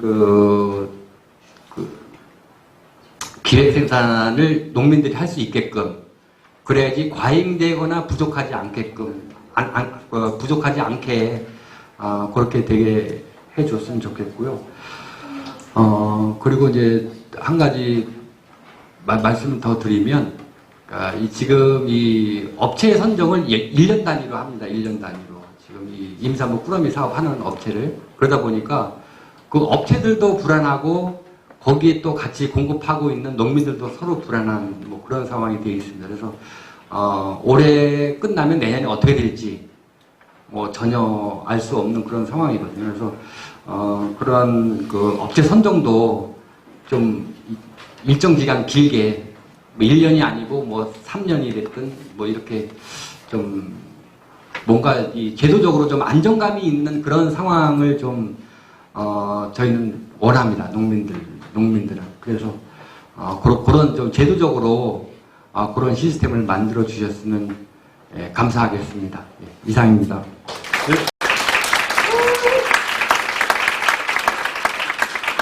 생산자 입장에서 우리 또 좋은 말씀 해주셨으면 축제를 많이 주신 것 같아요. 사실 친환경 농업인들이 가장 힘드실 거예요. 가뜩이나 이제 여러모로 유류비, 물가 뭐 다 올랐지 않습니까? 인건비도 상승하고 가장 어려운 게 사람 일할 사람이 없어요. 사실 친환경 농업은 손이 정말 많이 갑니다. 손이 정말 많이 가는데 그만큼 농업에 종사하시는 분이 많이 있으면 좀 좋은데 그러다 보니까 이제 외국인 근로자를 쓸 수밖에 없는 상황인데 또 외국인 근로자 관련해서 또 여러 가지 또 최근에 뭐 여주에서도 나왔지만 이제 계절 노동자들 이제 불법 한다고 해서 이제 법무부에서 법무부가 농림축산부하고 상의 안 하고 단독적으로 이렇게 막 이렇게 계절 노동자들 잡아가고 하는 상황 속에서 결국 그 피해가 고스란히 우리 농민들한테 왔던 그런 사례들도 있는데 그럼에도 불구하고 꿋꿋하게 친환경 농업을 이렇게 열심히 해주신 우리 이천시의 우리 문종욱 생산자님께 다시 한번 감사의 말씀 드리겠습니다. 출신 숙제는 뭐 잘 제가 들어서 이제 제가 농진원하고도 다시 한번 좀 수기하는 과정을 거쳐서 좀 우리 생산자들이 편안하게 생산할 수 있도록 고민하겠습니다. 지난 코로나 발생했을 때 친환경 농업인들의 눈물을 한번 봤는데 정말 농사를 졌어요. 근데 급식이 중단되고 그랬잖아요. 코로나 때. 그래서 그 길렀던 친환경 농산물 다 그냥 싼 값에 내놓거나 어디 막 버리고 그런 아픔 현장을 제가 직접 목격한 바가 있어서 우리 친환경 농업인들에 대한 이런 여러 가지 애로사항에 대해서 잘 새겨 듣고 또 제도 개선하는 되도록 하도록 하겠습니다. 하여튼 좋은 말씀 감사드리겠습니다. 다음은 이제 모든 아이들의 권리보장 먹거리 돌봄 실현 방안에 대해서 우리 전민수 경기도 지역아동센터 협의회 상임 대표님께서 발표해 주시겠습니다. 네, 반갑습니다. 방금 소개받은 경기도 지역아동센터협의회 상임 대표 전민수입니다. 저는 토론을 안 해도 될 것 같아요. 우리 팀장님께서 내년에 아이들을 위해서 예산 다 마련하시겠다고 해서 이거 해야 되나? 이런 생각이 좀 듭니다. 아이 하나를 기르는데 온 마을이 필요하다고 하지만 이제 공동육아 때 가능한 얘기였고요. 이제 국가가 아이들을 돌봐야 된다는 그런 생각들을 하게 됩니다. 책임성 있는 국가가 아이들을 담당해야 된다는 생각이 들어지고 왜 국가가 아이들을 돌봐야 하느냐면 아이들은 이 4대 권리가 있죠. 생존, 발달, 보호, 참여권이 있는데 오늘도 가장 모양새 좋은 건 우리 아이들 중에 과일을 요구하는 아이가 하나 나와서 난 정말 과일 먹고 싶어요. 이랬으면 될 것 같아요. 그런데 이것이 이 아이들이 스스로 표현하는 것이 너무 힘들어하고 그리고 이 아이들의 권리를 지켜주는 것이 당연한 어른들의 몫이라고 생각하면 그 어른이 바로 국가가 된다는 그런 생각이 들어집니다. 초등 돌봄 교실 과일 간식 지원 사업이 4년간 진행되다가 올해 작년 말 결정을 하고 올해 스탑된 상태로 부처에서는 내년에 예산을 한번 올려보겠다 이런 안만 올라가 있습니다.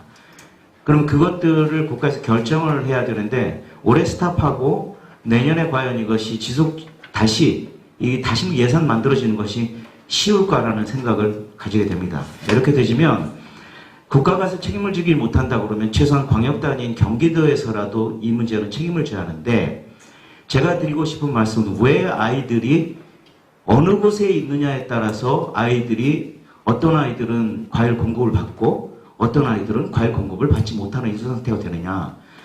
우리 조금 전에 박미진 집행위원장께서 말씀해 주셨어요. 사실은 이걸 아셔야 됩니다. 초등학교 1학년 때 부모님들이 방과 후 초등 돌봄 교실을 신청을 해요. 이거 대학 들어가는 것보다 더 어렵습니다. 요즘은 대학이 많이 남아서 누구든 들어가고 싶으면 들어가요. 물론 질이 어느 정도냐에 따라서 다르긴 하지만 그런데 이 초등 돌봄 교실은 경쟁이 너무 심합니다. 대부분 아이들이 초등 돌봄 교실에 남지 못하고 떨어진 상태로 학교 밖에 있는 방과 후 돌봄 교실들을 찾게 되는데 이미 아시는 것처럼 저희가 운영하고 있는 경기도의 지역아동센터 785개소에 약 한 2만 명을 아이들을 돌보고 있습니다. 정원이 다 차 있는 상태예요. 그러면 초등 돌봄 교실을 갈 수 있는 곳이 없습니다. 그럼 그 아이들이 어디로 가요? 학원을 가게 됩니다. 이렇게 부모님들께서 어떤 경우는 가정이 형편이 조금 어려워서 혹은 아니면 맞벌이 부부라서 우리 아이들을 맡겨놓을 수 있는 초등 돌봄 교실이 있어서 그나마 그래도 다행히 선발이 되어서 그 초등 돌봄교실에서 돌볼 수 있는 상황이 되는가 하면, 아니면 애시당초 학교 들어가기 전에 지역아동센터를 먼저 컨택해서 네, 사전에 초등 돌봄 포기하고 지역아동센터에 맡기는 이런 상황들이 되는데, 공교롭게도 제가 보니까 저희 지역아동센터라든지 그리고 그 아이들을 돌보고 있는 다함께 돌봄센터라든지 이런 곳에서는 충분한 정말 좋은 양질의 과일들을 공급받고 있습니다. 그것은 여러분들이 갖고 계신 자료 보시면 56쪽에 네, 그 4번에 보시면 벌써 4번으로 넘어가나 그렇게 말씀하실 텐데 예, 좀 빠르게 넘어가겠습니다. 그래서 경기도 어린이 건강과일 공급을 보시면 그 지역아동센터라든지 어린이집 그리고 다함께 돌봄 공동생활가정 가정보육 어린이 이런 우리 팀장께서 말씀해 주셨던 그런 내용들은 다 차지하고 저희가 조사를 해온 자료들을 좀 확인해 봤더니 지역아동센터 같은 경우에 약 790개소 중에 그 응답률은 뭐 한 50% 정도 됩니다. 근데 만족도가 90% 이상입니다. 과일 공급을 받는. 그리고 다함께 돌봄센터도 만족도가 90% 이상이고 그룹홈은 총 163개소 중에서 어쨌든 89.2%의 이렇게 과일 공급이 우리 아이들에게 미치는 영향은 만족도에서 데이터에서 볼 수 있듯이 정말 꼭 필요한 사업들이고, 근데 이것이 우리 아이들이 어디에 있느냐에 따라서 왜 공급이 주어지거나 공급받지 못하는 이런 상황들이 발생이 되느냐. 우리 팀장님께서 말씀해 주셨습니다. 그 숫자가 있고 그 숫자가 사실은 어떤 경제적 논리로 바라본다면 공급하기 어렵겠죠. 그러나 우리 아이들을 경제적인 논리로 바라볼 것이 아니라 차세대에 양육을 하고 아이들의 발달권, 보호권, 참여권, 특히 생존권과 발달권이라든지 이런 부분들에 있어서 관점으로 바라본다면 건강과일을 모든 초등학생 아이들에게 다 공급을 하겠다는 것도 아니에요. 그저 선택을 했고 그 선택한 초등 돌봄교실이라는 이유로 공급을 못 받는다고 한다면 이건 불합리하다는 생각이 들어집니다. 그래서 초등 돌봄교실이나 지역아동센터나 다함께 돌봄이나 이 아이들은 모두 다 동일한 아이들입니다. 그럼에도 불구하고 이 아이들에게 공급이 안 되지는 것에 대해서는 저는 의문점을 가질 수밖에 없는 그런 상황들이고요. 차별하지 않았으면 좋겠습니다. 네. 요건 조금 다른 얘기긴 하지만, 자, 우리 아이들이 초등학교에 입학해서 모든 아이들이 다 동등하게 무상교육을 받고 무상급식을 받습니다. 근데 이 아이들이 학교 밖을 나오면 어떤 아이들은 보편적인 아동이라고 해서 다함께 돌봄센터를 보내고 너희는 가난하니까 저소득가정 아동으로 지역아동센터에 가라. 이 이야기는 곧 초등 돌봄교실에 남아있는 너희들은 과일 공급을 할 수 없다라는 이런 일맥상통한 이야기가 아닐까라는 생각을 제가 갖게 된 거죠. 네, 저희들은 공급을 받고 있으니까 저희가 운영하고 있는 아동복지 이용시설은 충분히 공급받고 있어요. 그러면 학교 초등 돌봄교실은 뭐 초등 돌봄교실 문제이니까 그건 교장 선생님이 나오시든지 아니면 선생님이 나오셔서 그거 아이들 과일 공급해달라고 얘기하셔야죠. 이렇게 생각할 수도 있겠지만 그렇지 않습니다. 대한민국의 아이들, 특히 경기도에 속해 있는 아이들, 초등 돌봄이나 지역아동센터, 다함께 돌봄센터에 있는 아이들은 다 우리의 아이들이고 경기도가 건강하게 성장시켜야 될 아이들이라는 겁니다. 그 아이들이 스스로 할 수 없기 때문에, 그 아이들이 스스로 주장을 할 수 없기 때문에 저희 어른들이 나서는 것이고, 그런 공급들을 꼭 해주고 싶은 그런 마음들을 갖고 있는 어른들이 당연히 해야 될 역할들을 하는 것이라고 이렇게 판단이 되어집니다. 이제 좀 제언을 드리고 싶어요. 미래세대 건강한 그러한 성장 지원 발달권 실현을 위해서 돌봄은 가장 무엇보다도 우선시 되어야 합니다. 향후 더 이상 미래 건강한 구성원인 모든 아동이 아동 권리에 입각해서 가정의 소득이나 형편에 상관없이 안정적으로 보호되고 건강하게 성장할 수 있도록 해줬으면 좋겠습니다.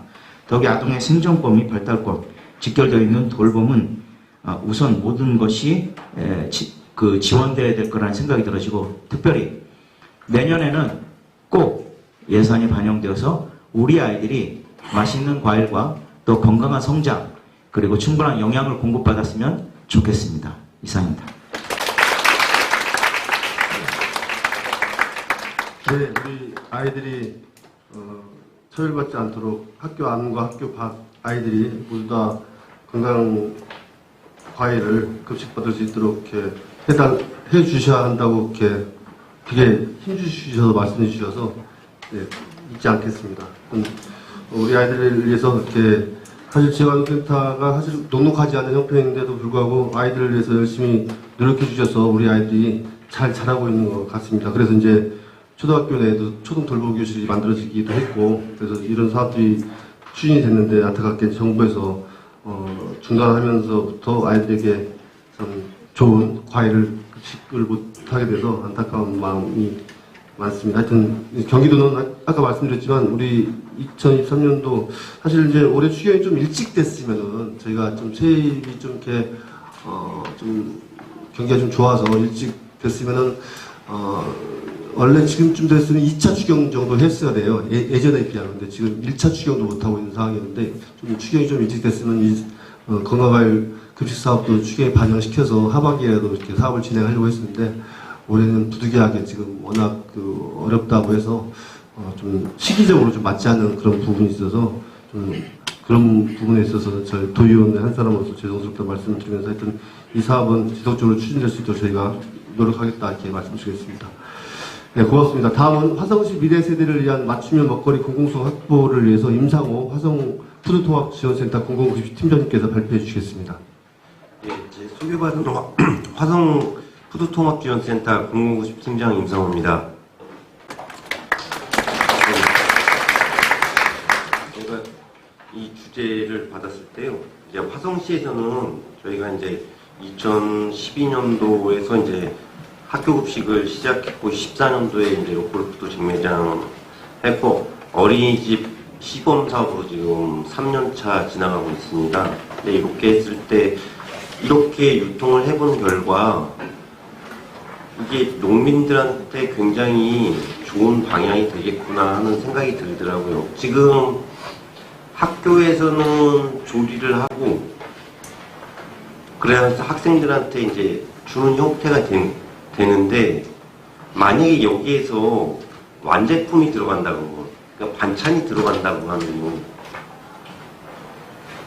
계약집에는 없어지겠죠. 근데 자본의 이제 가격의 논리가 엄청 많아지겠죠. 근데 이제 그렇게 하면서 이제 시작했을 때 요즘에 드는 생각인데 계약재배에서 그걸 집화해서 안전성 검사해서 원물이 학교로 들어가서 그걸 조리를 해서 학생들한테 먹이는 이 구조. 어떤 유기농 박사님이 저한테 오셔가지고 이거 너무 힘들지 않냐. 반찬이 학교로 가면 어떨까. 밥을 그냥 해서 학교로 가면 어떨까. 이런 걸 제안을 하더라고요. 만약에 농민이 그게 가공에 주인이 돼서 한다라고 하면은 찬성하겠는데 그 가공 자체가 기업이나 자본이 들어가서 하면은 그나마 친환경 농업이 확보됐던 이 시장도 황폐해야 된다고 이제 잘 생각하셔야 된다고 이제 말씀은 드렸어요. 근데 이제 이거를 봤을 때 제가 말씀드리고 싶은 거는 여기에서 이제 박미진 선생님께서 이제 옛날에 공동구매라고 했어요. 공동구매라고 했는데 이거를 좀 확대를 했다라고 하면은 원물의 사용량이 더 늘어갔고 어떻게 되냐면은 공동구매가 있으면 좋은 식재료로 그 가공품을 만드는데 화학품 쓰면 안 된다. 뭐 난GMO 써야 된다.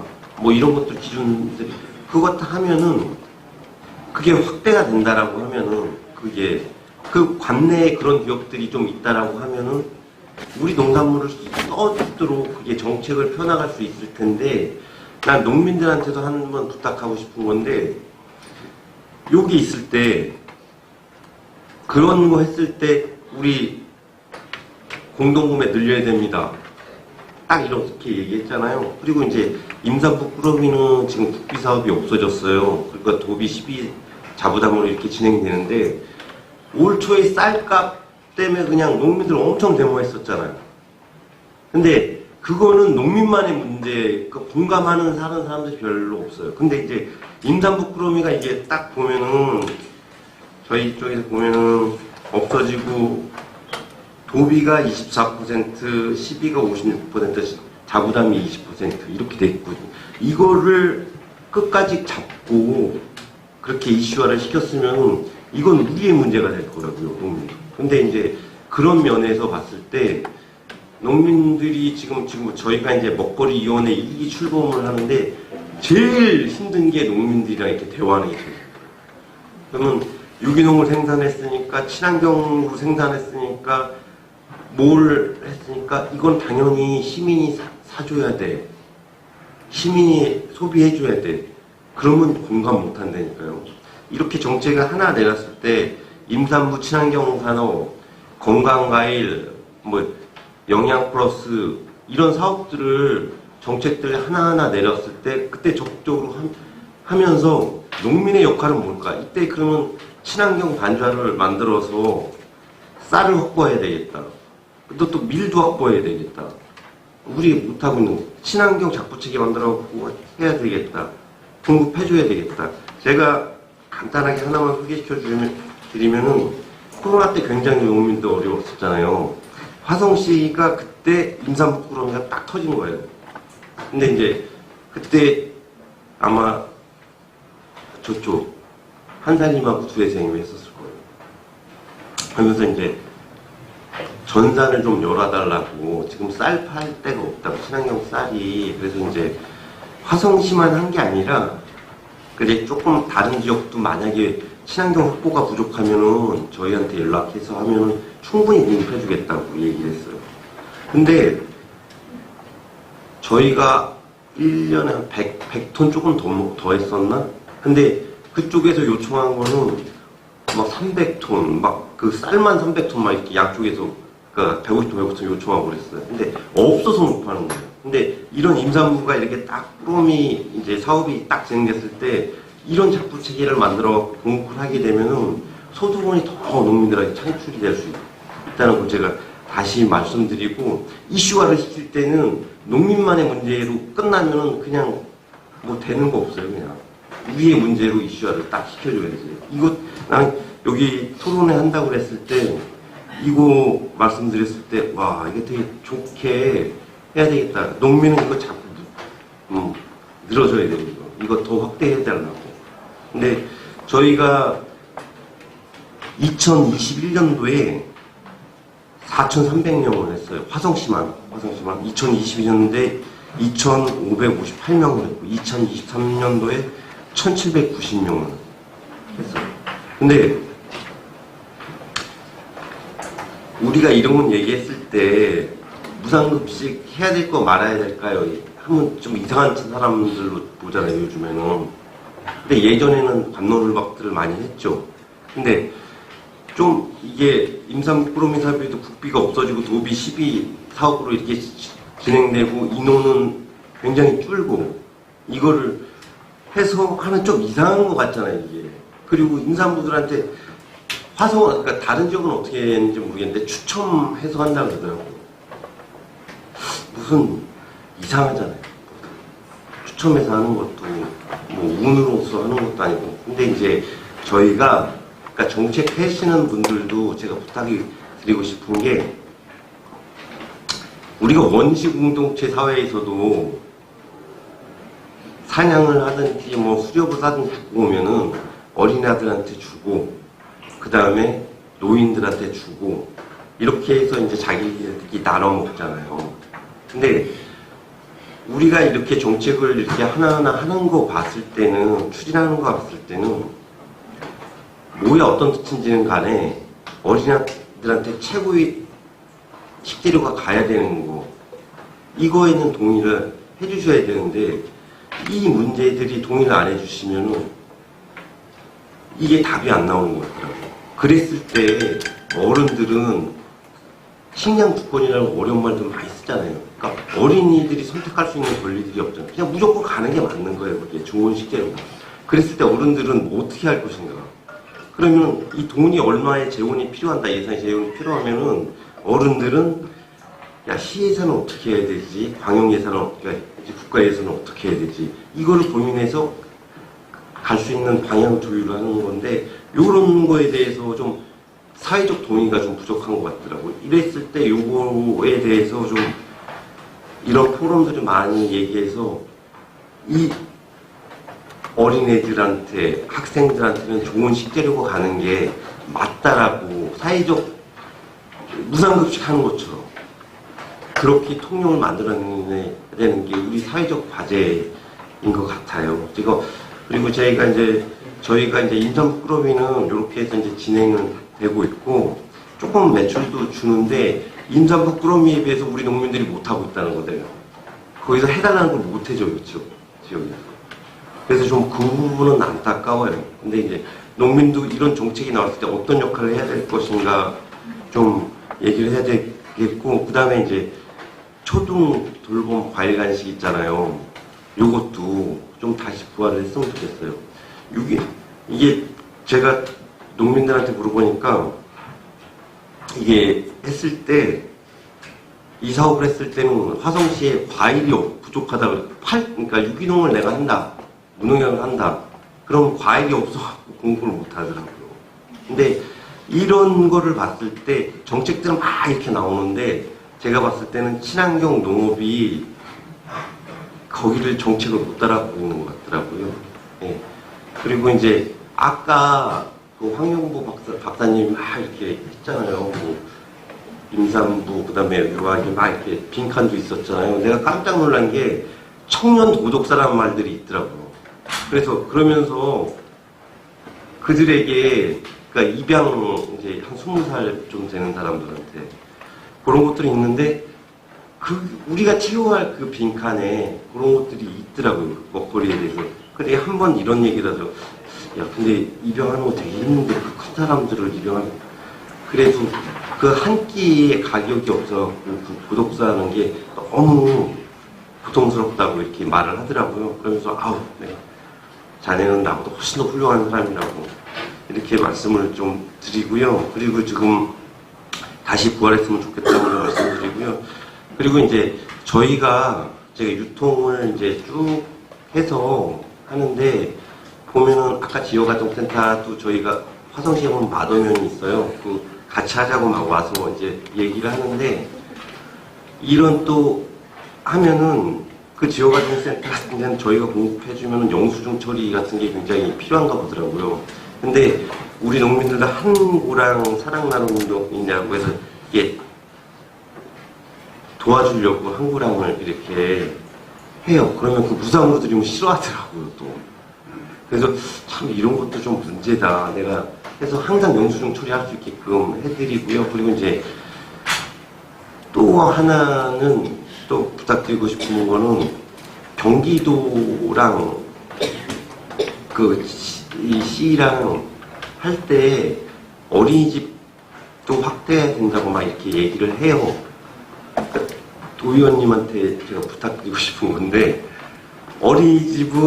그러니까 어린이집에서 하면은, 그러니까 그때 이제 센터장님이 저한테 이제 경기도 센터장님이 하는 게 어린이집을 하면은 첫 번째 화성시니까 화성시 유기농이 들어간 게 제일 문제고, 두 번째는 경기도 진흥원에서 유통하는 거를 받아줬으면 좋겠다라고 이렇게 말씀하시더라고요. 그럼 오케이, 거기까지. 그러면요, 학교급식처럼 하지 말고 화성시 거가 들어가고 화성시 자체 급식을 하면은 예산을 5대5대 매칭 사업을 안 내려줘요. 그러니까 어린이집은 해주겠다고 그러더라고요. 근데 학교급식은 안 이루어지고 있는 거거든요. 그러니까 균형이 그게 좀 안 만들어지더라고요. 그러니까 경기도에서 자체 급식하면은 화성시 예산 50% 올라가서 화성시 인원 갖다가 급식을 하는 거고, 화성시에서 자체 급식을 하면은 그냥 시 100% 갖다가 자체 급식을 하는 거예요. 요거를 조금 잘 해주셔야 각 지자체별 급식 지원센터도 김포도 만든다 그러는데 또 이제 직면하게 될 거예요. 그런 문제들이. 요거를 좀 잘 해줬으면 하는 말씀을 드립니다. 저는 이상으로 마치겠습니다. 네, 우리 화성푸드 통합지원센터 급식팀장님께서 현장에서 이제 통합지원 이런 속에서 이제 고민했던 부분들을 좀 말씀해 주신 것 같고, 그다음에 우리 임산부 건강 친환경 농산물 꾸밀 사업이라든지 어린이 건강과의 급식 간식 사업 같은 다시 부활했으면 좋겠다라는 말씀 또 해주셨습니다. 제가 보니까 이제 31개 시군에서 이제 나름 다들 이제 저희가 농사들 다 짓고 있고 이런 시스템들이 다 되는데 화성이 그래도 다른 시군에 비해서 좀 앞서 나가고 있고 잘하고 있는 그런 모습들 저도 현장에서 한번 본 적이 있는데 하여튼 좋은 말씀 감사드리고 또 저희가 또 도에서 다뤄야 할 부분들을 좀 다룰 수 있도록 하겠습니다. 예, 감사드리고요. 다음으로 마지막이죠. 우리 먹거리 공동성 보장을 위한 먹거리 기본법 제정의 필요성에 대해서 우리 박성경 경기 먹거리연대 공동대표님께서 발표해 주시겠습니다. 앞에 토론자분들과 우선 화학연구 가셨네요. 황영부 위원님과 한현수 팀장님의 발제 잘 들었습니다. 저는 먹거리 공공성 보장을 위한 먹거리 기본법 제정의 필요성에 대해 말씀드리겠습니다. 현재 우리나라의 출생률은 0.78로 OECD 회원국 중 최하위를 차지하고 있고 작년의 경우 출생아 수 25만 명이 무너지기도 한 해였습니다. 이렇게 급격한 출생아 수 감소와 인구 감소 등으로 인해 발생하는 다양한 사회 문제를 해결하기 위한 적극적이고 구체적인 노력이 필요한 시기임에도 불구하고 농식품부는 지난 3년간 추진해왔던 임산부 친환경 농산물 지원 사업과 초등 돌봄 교실 과일 간식 지원 사업을 올해 정부 예산에서 전액 삭감했습니다. 이러한 일반적 조치는 인구 절벽 위기 시대의 미래 세대를 위한 먹거리 정책을 확대하기는커녕 오히려 축소하여 먹거리 정책의 연속성과 정부에 대한 신뢰를 심각하게 훼손하였습니다. 먹거리 양극화 역시 심화되어 있어 기본적인 먹거리를 보장받지 못하는 취약계층이 늘어나고 있고 균형 잡힌 영양이 충분히 이루어지지 못하고 있습니다. 다시 말해 먹거리 기본권이 지켜지지 않고 있는 겁니다. 먹거리 기본권은 모든 국민에 대한 건강하고 안전한 먹거리 보장의 절실한 필요성을 드러내는 권리이며 국가의 책무로 먹거리 기본권 보장에 대한 요구는 지금 그 어느 때보다 절실하고 자연스러운 일입니다. 국민들이 자신의 먹거리에 대한 권리를 제기하고 국가의 책무를 요구할 제도적 근거가 없는 가운데 먹거리 기본권에 대한 공감대 속에서 이렇게 상위법인 먹거리 기본법이 없음에도 다수의 지자체가 먹거리 관련 기본 조례를 제정하였는데요.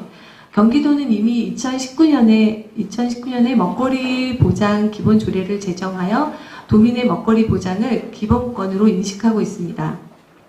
먹거리 보장을 위한 정책은 농업, 환경, 복지, 교육, 문화 등을 종합적으로 고려한 다양한 시민사회의 참여와 협력을 기반으로 지속 가능하게 추진되어야 한다는 점을 명시하고 있습니다.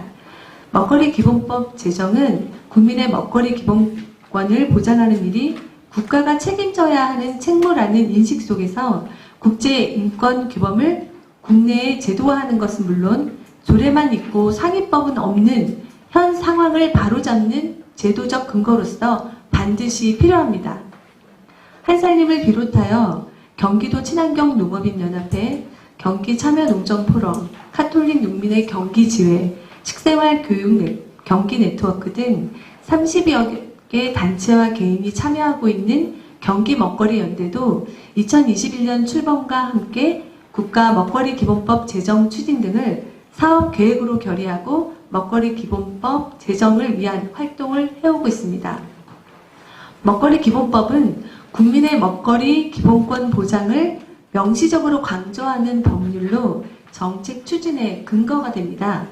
현재 우리나라 먹거리와 관련한 법은 농림축산식품부, 보건복지부, 교육부 등 여러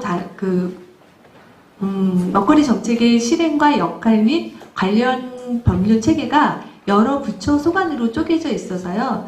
범국가적 먹거리 전략을 통합적이고 지속적으로 실행할 역량을 갖추기 어렵다는 문제가 지속적으로 제기되어 왔습니다.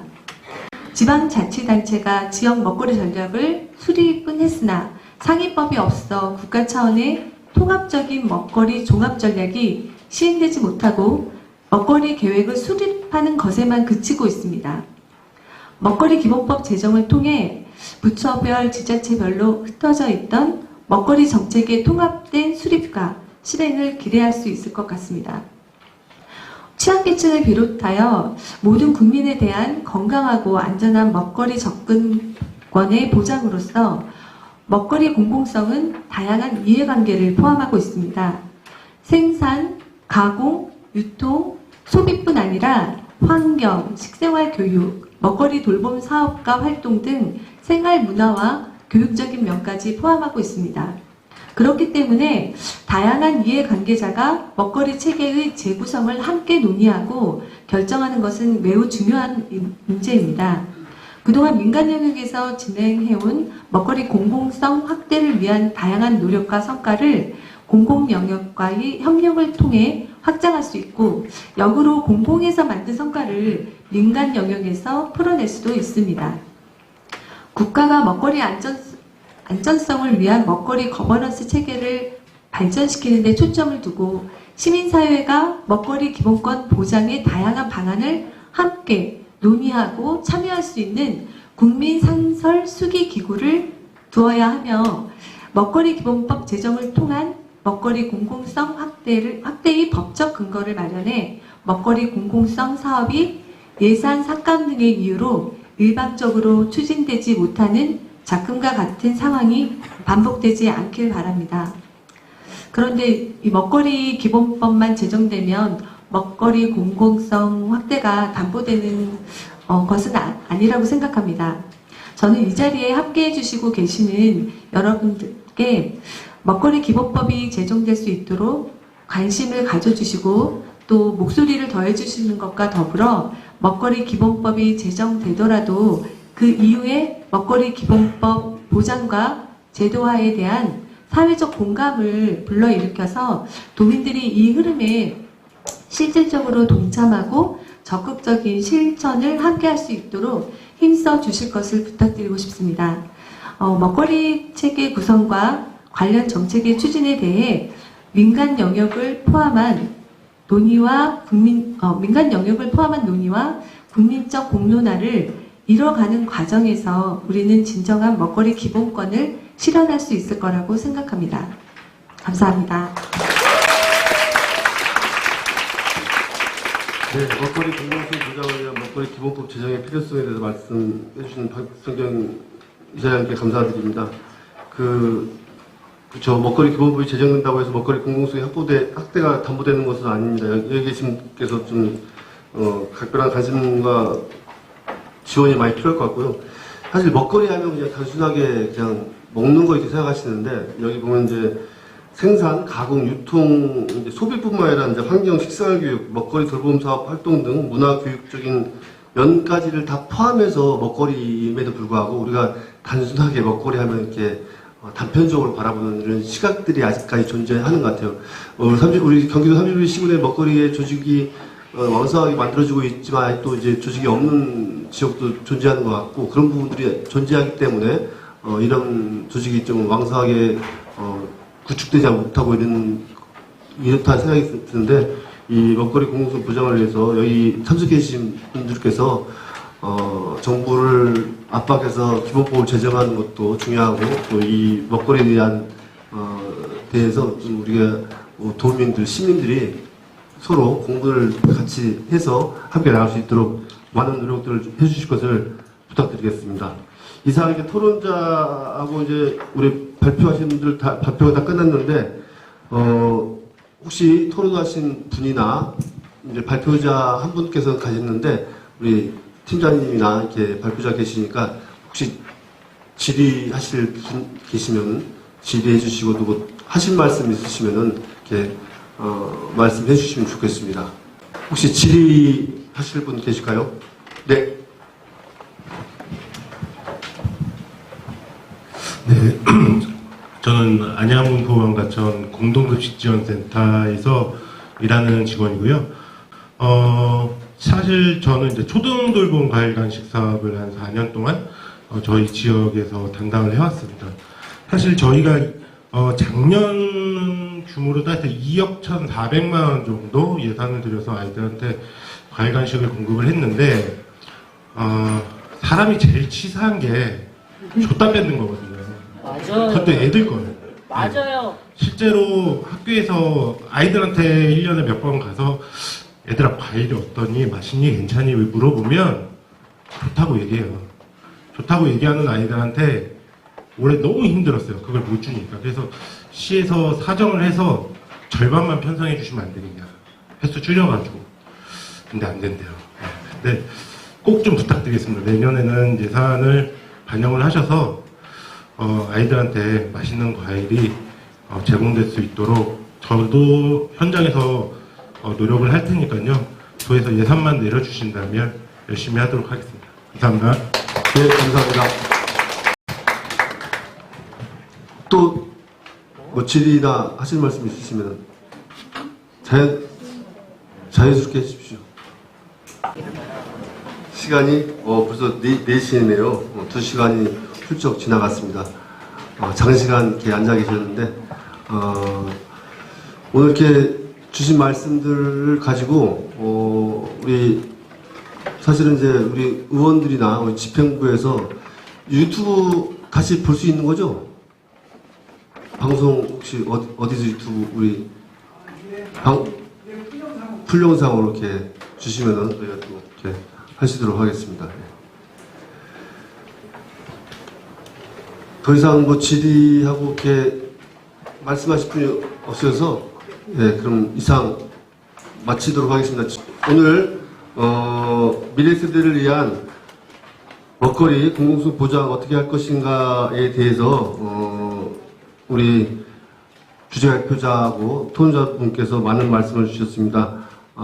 임산부 친환경 농산물 지원 사업은 아까 말씀하신 대로 전 경기도에서 2만 명을 대상으로 하고 있는데 대략 한 3만 1,000명 정도의 임산부가 계시니까 11,000명 정도를 더 고려해서 예산을 좀 증액하는 그런 부분이 필요하겠고요. 그 다음에 초등 돌봄교실 과일 간식 사업 같은 경우는 이제 정부에서는 이제 중단했지만 경기도에서 지속적으로 사업을 이어갈 필요성을 또 느꼈고 의지가 있기 때문에 2024년도 예산안에 반드시 반영을 시켜서 우리 초등 돌봄교실 과일 간식 사업이 다시 이어질 수 있도록 경기도의회에서 관심 가지고 노력하겠습니다. 그리고 주신 여러 가지 토론자께서 주시거나 발표자께서 주신 이제 우리 도의회에서 해야 할 숙제들은 또 제가 우리 농정해양위원님들과 함께 수기해서 또 조례가 필요하면 조례로 예산이 필요하면 예산을 반영할 수 있도록 하겠습니다.